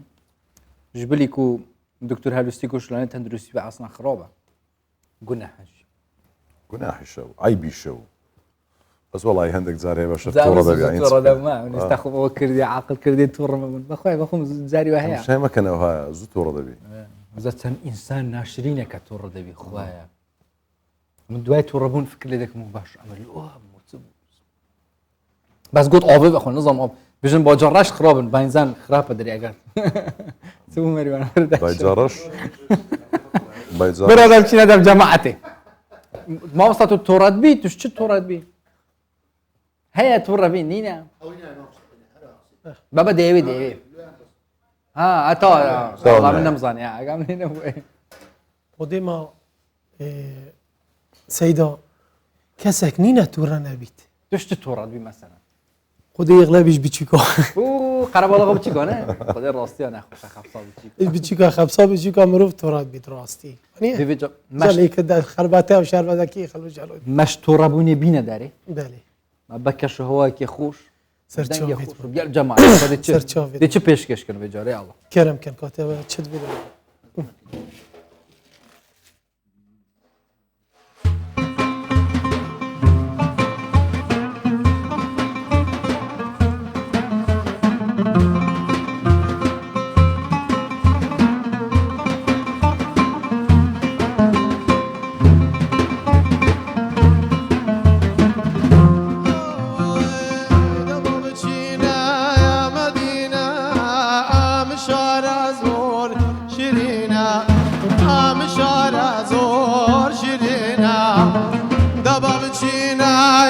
مدينة يا مشار زور شيرينا مشار زور شيرينا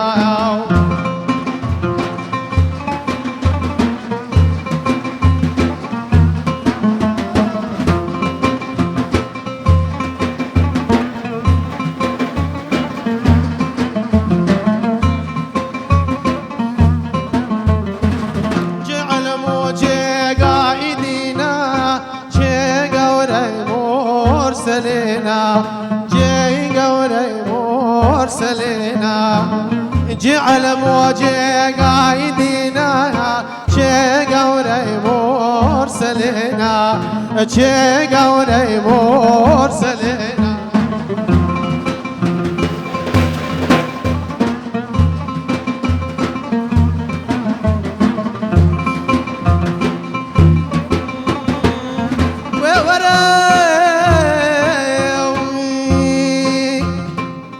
عشق محمد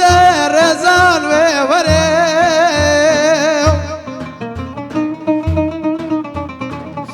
ووري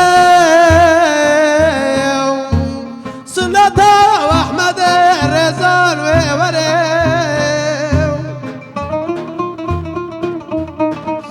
ووري سنة واحمد رزان ووري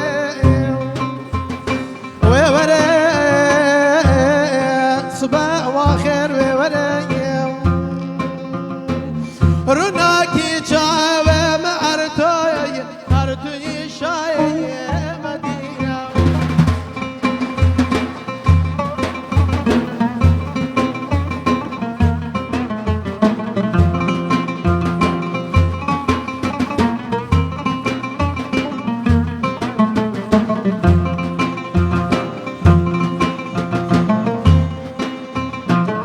قربان دبیم خدایا امد هلان درگایا امد هلان درگایا درگاه خدا و پیغمبر پیش دیوان بیل معشر و پیش دیوان بیل معشر دباب چینایا مدینایا آمشار زور شیرینا آمشار زور شیرینا جعل موجه قائدینا چه گوری مرسلینا چه قایتا و امینا وی ایشالله هر صاحبی. وی هر بجید خدای ایشالله سردان مکه و مدینه برسقی مم یا ربی اجمعین بیگ ببچینه مدینه نتوێت تا ئێستا نا ولا نچویم بس با ان شاء الله خو بقسمت ما اللهم آمین اللهم آمین همه مسلمانان ان شاء بیگ الله بب الله تعالی سەیدا یعنی تو هیچ لە بۆنە و ئاهەنگەکانی با بڵێن بوو گواستنەوە ئەوانە بەشدار دەبیت موسا امان سرودەکانم ئێغلبی يعني هنا شوي مولود وتشتيوها لا استوديو دان واستوديو ولا مولودان وهيا يعني ديواني هيا خلكك حزياليه تلفون ماندا كان اما شلون داتشينو شتێک هەیە لە باکوور پێی دەڵێن دەنگبێژی ژوان دەنگبێژی لە بەس باکوور تایبەت دەنگبێژی تایبەتە کوردت باکووری کوردستانی باوەکەی چۆ بێژی مەسەلەن مەیەهای هەولێرێ بەند دەنگبێژی بێجە ئەو دەنگبێژی تایبەتە بۆنەوە دەش لایەنێ هوەری ینی هەمان شێوەیە با بڵێن سە بەند با بڵێن وەسفی شتێکە ئەوها نه إلا وصفات شتكي نه يعني بس با دنگ بيجي باكوري كردستان اما دنگ بيجي مقام شاعرا إذ منطقة يعني زاخوة ومنطقة شرنخو اف منطقة شاعر بيجن دنگ بيش دنگ بيش اما شينا شاعر دنگ بيش بيجن دنگ بيش إما يعني اسطويلة أم شعرات بيجين بيجن ما يعني مضاح دفزن باشا تشتكي اسم تابعتكم تشتكي تنو نفيسي تهميش برين بله قال جرى ميفان متين نفيسينا هاي وتشتاد نفيسانا تهميش بركرينا بله ماني از 30 ساله از شعرات بيجم اي از بتشيك بوم حتى اف دوره اف مهنه كابو مني ما شاء الله مهنه زيرتك تهميش بركرينا براو بابو سوراني وباديني وكرديت يعني باكورو بروتاجي سرود بيش بي سرود دفزان بيش بي سرود بيش بي ابراحمد بيت نمويه خوافيكا اف كورونا شكر بو خدي بركات و 82 سال بو 8 چه تشتکی مثلا برایته اون بابته هي قدیم دا تشوان آور قدیم کرد بله هی چه تشتک شعرا شعر شعری بیجه ایکی کابزا نیست بله ابدا فعلو کیف واته که کیش خوشتره بس سر شواز قدیم بتها بله مثلا بیرا من هندك شواناتيت مثلا سر وقت خو يك الخبات هبي سر خط كي تي في امانا يا رسول الله امانا يا حبيب الله تنور الجسم جان افشي وازبي يعني ظالم تشتي هو صفته هي بله اد هي يعني الديوانية اد هي شعريت وكي قوتي وكي خلقي وصاد دفي لدن قال دفي ديوان كي جيب دفي جي بيجا كيشك بوتا خوش ترش درسته قصدي ما بيش مصاب دفي يا الله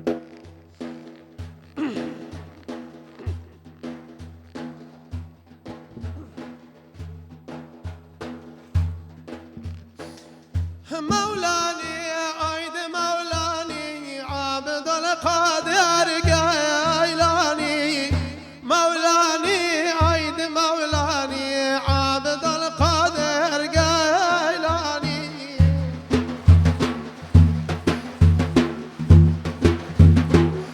صلوات لا سأرت بي بيغمبر آخر زماني صلوات لا سأرت به محمد مصطفى للرجي حاشر بابا أمتي ويافا للرجي حاشر يا بابا أمتي ويافا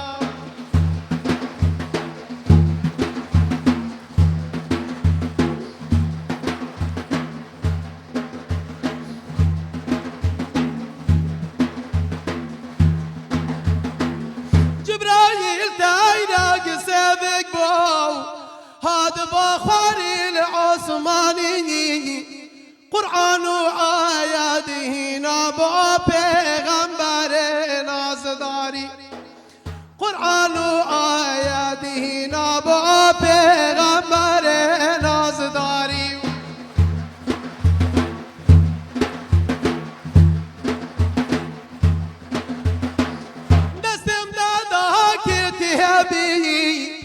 قرآن باك يردي بچاوي رانا ياي وبتماشام كير بيني لساري نصرا يا بيني محمد مصطفى يا للرجي حاشر يا بويا بأمتي ويافا للرجي حاشر يا بويا بأمتي ويافا هربوا هربوا حاجي رمضان باشا هربوا حاجي رمضان باشا حاجي رمضان باشا ابو باشا يا امتي باشا يا امتي خدا بالسرات بدات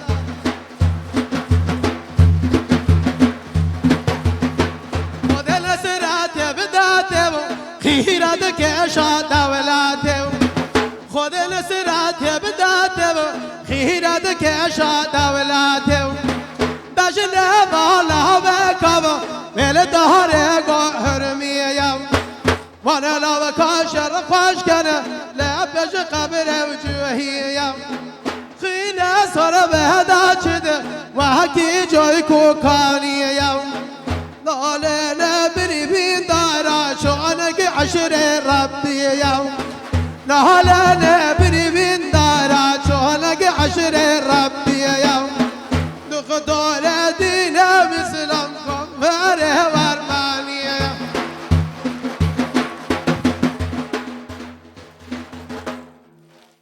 وي الله خودش ترازي بيت وي دست تدخل شو ما دنگ عندنا. اف شعره اكلي بابي من برحمت بيت برحمت بي ان شاء الله جاي 24 ساله وفات كري عمري خدا كريه اف شعره اكلي اي بيبو شعره ديجي ابراهيم من بو اوا قديما شواز ما يتقد ادميت قديماتنا وكي قلتي مهناك ابو من ماي انتش باب خوار گرت اب بابو ابراهيم من باشه سردمه بره يعني سيدي سامي ها بله درويش هبين دهوكي دقرهات مولود داد دفي بين إلي مولود جوتن بله تشتي هو صار نما هنا مثلا خول هين يعني هين دست بكن خولي بكن خدام بزفرين أبا تشتكي وصا وكريا أنيا خودی زانی چوانه سیدا بره هبو درویش آدم هبو سید محمود هبو حجی یوسف هبو قطب الدین هبو اوه منطقه دهوک و زاخو قدیم بون بره هبو كيش هميا مشهور تر بي ديار کسی آدم مشهور تر نبو ها درویش سید محمود جی مشهور بو بس آدم جی گلکندی بیجی او وقتا وصابو وقتا که جی نما اوه 30 ساله افتشته بزربوه 25 سال 30 ساله اوه نماه ام منطقه مدوک و زاخو کس لی نماه ای مای همه از ای مای مه ان شاء الله خودش جواترش خودش تراز دكوبين الدفخو برا فيركن. بيقابي بكي قلتي ما مستم جولي إيستا زور بزحمته يعني دلي كرة كم فير دكم فير نوبيت إلا دو استايل إيستا دروات زور زحمته يعني كسجنية لسرا وستايلة بتوانت مثلا أو حزيها بالبيئة آخر أمن بخم راستي زور بيم خوشه يعني كرة من أو السروداني أمن دليم أو شعره زور حزم ليه والنبي سبيا ما أمن بمرم أو شعره أو كركت أو تواناي هي استوى بليتوا يعني بقرآن دفكي باشه دفكي جوان لداتو دنگش خوشه حكا بعد الزيبة عليه والله زور جدالي بيسته تمن دريش بس أكبلت أكناليتيش مشكلة أنه بيجت أنا شرمت كان نمو بس نكيا وكي قلتي أم اللي رهاتينه جد تشتكي درويش آدم البيروتي تشتكي طيبتي قديم شعره اه قالك شعرت هي ايه كنت تشتكي طيبت شعرت آدم بحساب شعرت هي بجا ايكي بيجا بزون دست بوفا دفا خود تشتكي بيجا تشتكي صحبتها ما هذه الجرم يكي بيجا جرم سيدا جرم جرم بي سر خاطرو هندريني بلا سر چاوم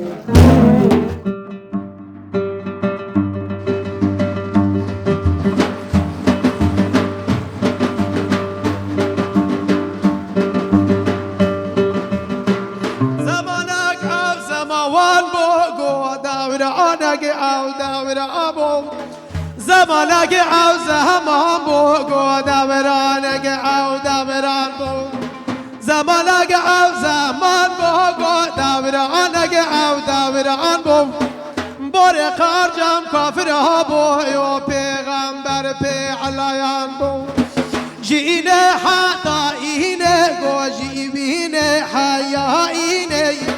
پیغمبر صحابه دو گجبینه حجدي حروا بوربينه قصرش قصر جناته حوزج حوزه كوثره شخراش ببندستينه برجاني محمد صلى الله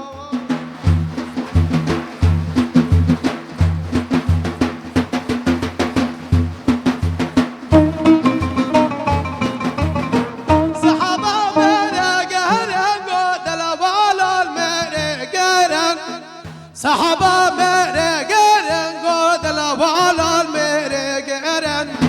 مرش میرا چت ارن گو تولی حفظ فکرن کسی بین دوا جوابا علی شرجی نیلابا عمر ابنی خطابا بی کشتی دوای کو بابا نخبرنا جوابا برجانی محمد صلی الله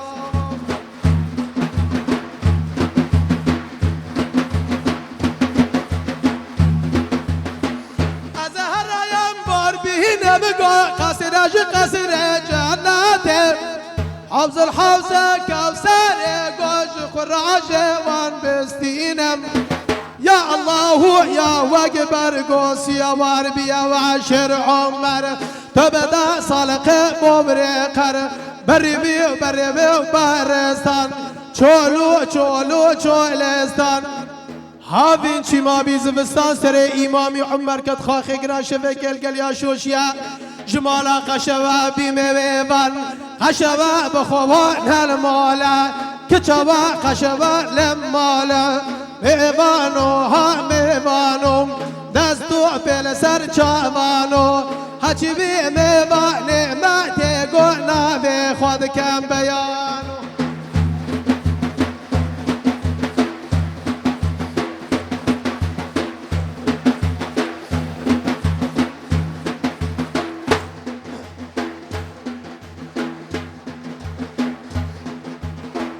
که چقش لگرا دیگو هر باباره وی بابا ای میوانه بنان یاسیگو یا لعالیو یا لعمر یاش حیدرابو یاش عثمان گو هر چار یار پیغمبر آچار یار پیغمبر گو واز قربانو کی جوانه آچار یار پیغمبر بر جان محمد صلوات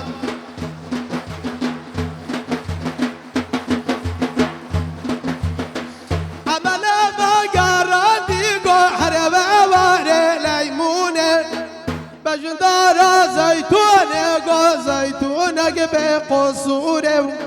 شكرا بعد ظاهر بونه قو از همه و از عمرم خداوان بشمل و زارم حاسد و پیغمبرم تو جوار ببار قارم حاتم بار بازار کم زیر روزی وان قنطار کم ریکا مدوین کار کم گل محمد لسوار کم جمن دلال و جگار لعشق پیغمبر صلوات حبیب نوری انوار صلي على محمد وعلى ال محمد اللهم صل على محمد يا اخوان ايش الله خدش ترازي اجمعین اوه ایدر بیش آدم بو به درویشان خدش راضی بتش الله أرزاق يا أخوان. بله يعني اوه او شوازاني ك يعني كاتو ديانلي او شعرانه بله. ديالي همي هر او ستايليه مثلا ستايلي نوي زياتر مثلا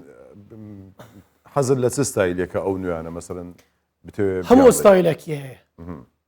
يعني لآدم حتى أمن بخوم همو ستايلك ما يعني لسوراني لباديني سوراني قلت دواني او شو؟ لا منطقة دو كوزاخو لمنطقة كرديمة باكور همو ستايلك يعني سيشار ستايل دزانم ولا ستايل يعني لسوق لجران لا نزم لهمو رنجك استا او شو اوي كليره مثلا ستايلك ندقتوا بله ستايلك هيا تسيا او ستايلك مثلا او شو باصد نكرد قايلي يا برايا توبه بكين جقون حاو زنب قرون قد مدين ملكو برايهم لأزتو يوم مالدني مالدني يا بفايدة يا هر وقت خونك بشبه خبر تاريني مال ميه يا رب كريم شاونيتي ملكي بها يا رحب خدا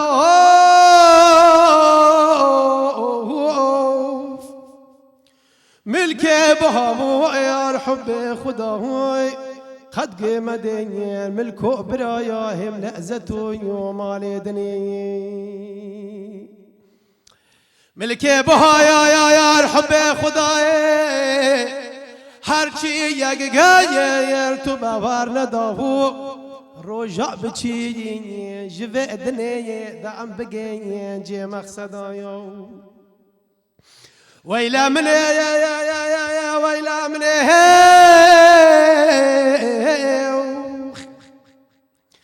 ام قد گریون دور دنیه قد خلاص نابين في مئرني عشقاء دنيا قهنا دنيا ملكي بها يا الحب خداي هرچی یک غير تو باور نداهو روجا بچی جوه دنيا دام بگین جي مقصدايو روجا بچی جوه دنيا دام بگین جي مقصدايو الله خدش ترازي بتره ولا بفايده اوجي ستايلك بو ها شعرم بيجين ديوانكي دیوانکی بەڵێ یاخوا دەنجی تو هەبی دەنگت زۆر خۆشە ینی توانایی گوتنت ئەوە گوتت چەندین ساڵە سەیدا نازانم لەوانەیە هەمالی خۆم بی یان نەمدیتە هیچ کلیپت هەیە تو أمن ما شاء الله زۆرت هەیە أري والله كليب تشتيا ومان زورة بس ماكي قالت طيبت هابين بور سيدي وتشتيا وهم نهينا يا خواري وكي قلت له تنجيلات وتشتيا وها بس شيء عالمك عندك برادري خومه لو كليباني خوم جارك شو ما آفا تي في لو يعملوا ما مستعدشتي رزو سلام لوه سلاوت مبنا تو رجواكي الفيسبوك هنا تشتي خطو بلافكي ونجينا خودي أنا كم بتشينا جاكي مرحبا له هو قرو زيادة بلافكا زيادة بلافكا خلكك يعني حزيان ليها بلاكين يعني أرتشتكي أما دلين كيف يوم بيديت حزيان لي دوانا زور خوش هو ديوي بباديني قصيرة قلقا زي بس أنا خاطر يدك مش خاطر يدك أقال لي ما صار كاك مهم ويليك تيدك المشكلة أنا ثقتها بيتن أمن حسب لي ليم حالي بيت تو أم باش ليت حالي ما تجي من حالي زور مشكلة مانيا يعني حس كم أزباديني باهم راستي بس مش بروية مقول بالكم مش برتا يعني بيتشك باديني داخل بله هاي يعني هاي دا سوراني هذا نكتة كتبينا هم عين موال أو ها سورانيش يعني ده تعلم بلي جوان بيجي نكتة كتبيرة نكتة كتبيرة ترى مسألة أويد بيت سوري ما بتجي باديني باود جيرانك كم هات الدربة بي أخذ أصل ده يعني أرزم شوكولاتك بي بس نكرد بي يعني إنجليزي وأنا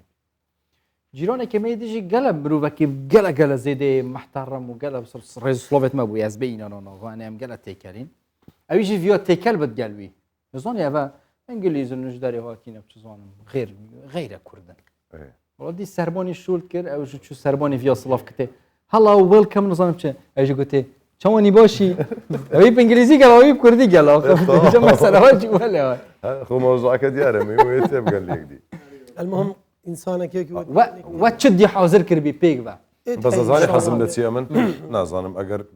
فرصتي أبي بتني يعني دفكي عزفكي بلا سر شافيت سوراني باديني لا بس تاني دف بس دف سفك جران والله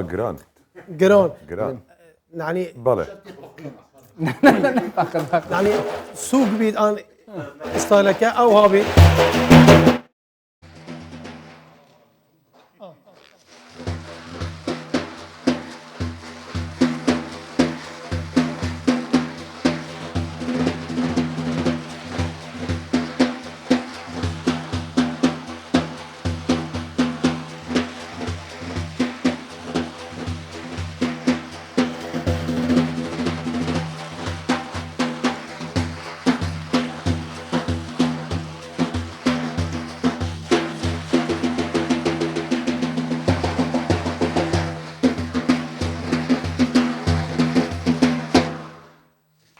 وای دستت تخوش وای هربش ما عمدت 5 دقیقه دمایی که دینه عمد خلاص کنه اتفاق خوب قاعده چه پیشکش کن 5 دقیقه بوا پاشی با چند تا پیشکش کردن یا 20 صباحی دبت شوا یکم یا شفت لیلة القدر شوی چی صباحی جی خود حس کد شفت گلک طیبت بتو هدی عمد کابینت ناف شفت لیلة القدر کو اجر پاداشته و گلک زیده إن شاء الله أمشي بشيء نون شباب إن شاء الله ببارك كشكين خير وبارك شو كان ليلة القدر ما مخات إن شاء الله هم مسلمان خدا رحم بحال ما مكتب وباراني شيش ببارت إن شاء الله أبركات توز بيش برهندي لبرون ميواني درمان أجر سبين الروشك خوش بيتوا كشو هوا خوش بيت أرتسند بياناتي يعني الروج بد مثلا الصبايب شبي حطوف الشوكة خوش بي يعني أو خالو إن شاء الله كشوا خوش بد ميوانيش دبل إن شاء الله ميوان باشي با 20 تا پیشکش إن شاء الله ما أفشى وجه جوابت خدمتك بيك وبكين ومجد عابي بهر نكن هر جهة كهين لبن صحته دابن باشي با صحة وخير وبركات بد طيبات جالك في فترة دا جمع جباشوري كرسان جالك برف جشتت عمري واتشن بيجنا ونجي بما دعاء كن ويري جار دعاء هم إن شاء الله قبيل وحتى الصباحي ساعات بنيراني عزيز دعاء ويا مش سلام أجوا بيج ود بيج السلام عليكم وكاميراج بو جماعتي مناقشات كن يا مناقشه كن ما خاطر اخو خاص وكاميراج بو ها نوبه خدي لي بينن والسلام عليكم خاطر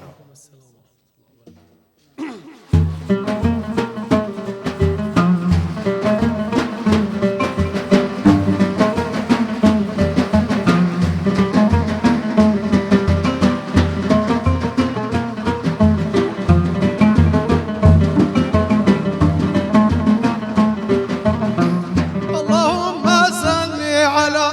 سيدنا المدني حي اللهم صل على سيدنا المدني كريم الله رحيم الله رحم لويس القرآني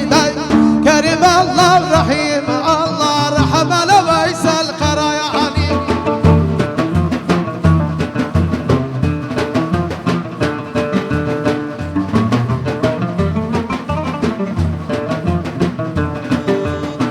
وزل قرهان بازز بيا وهوايس الجندي بازز بيا وزل قرهان بازز بيا وهوايس الجندي بازز بيا لقوم بده درك أتيا يا قرآن ياسين سربيا لقوم بده درك أتيا قرآن ياسين سربيا دا سمرا يا حقنا أبيا شيخ عثمان ويا القرشية شيخ عثمان ويا القرشية الله ما بداي خاطر بيا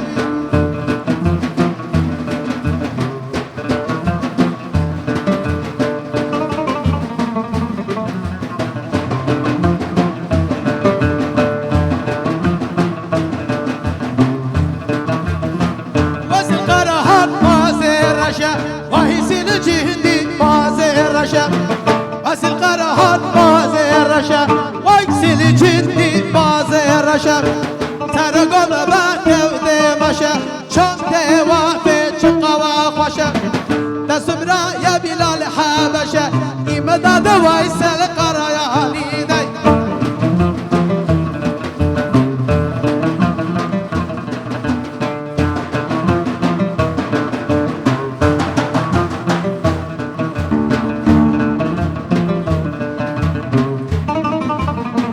قالي عبدا مهر نهايا قالي بمهرا مهر نهايا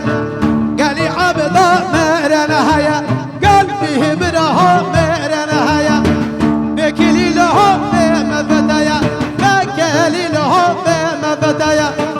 بدريها وبفاجايا هرقص بباني وبلا خويا إمداد ويسل قرايا علي دي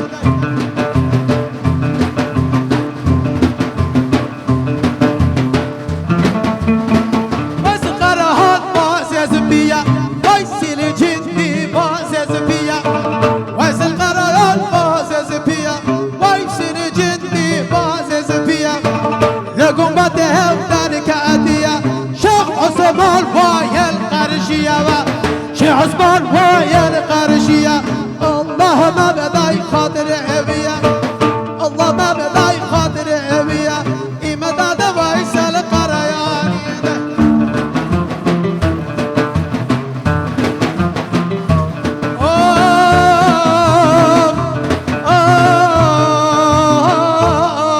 يا رسول الله ليه دوست وحفوالا ليه دوست وحفوالا أهل سندو صلاياته قال لي دوست وحفوالا أهل سندو صلواته دنيا كبه فايدة يا أو كسنا من يا الحيوات دنيا كبه فايدة يا كسنا من يا الحيوات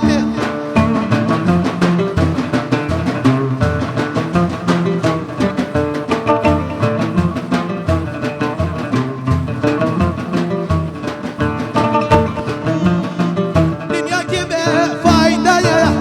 لا بلا مريان تدايا دنيا كبه فايدة يا لا بلا مريان تدايا تشتاقنا ما بقى نهايات علم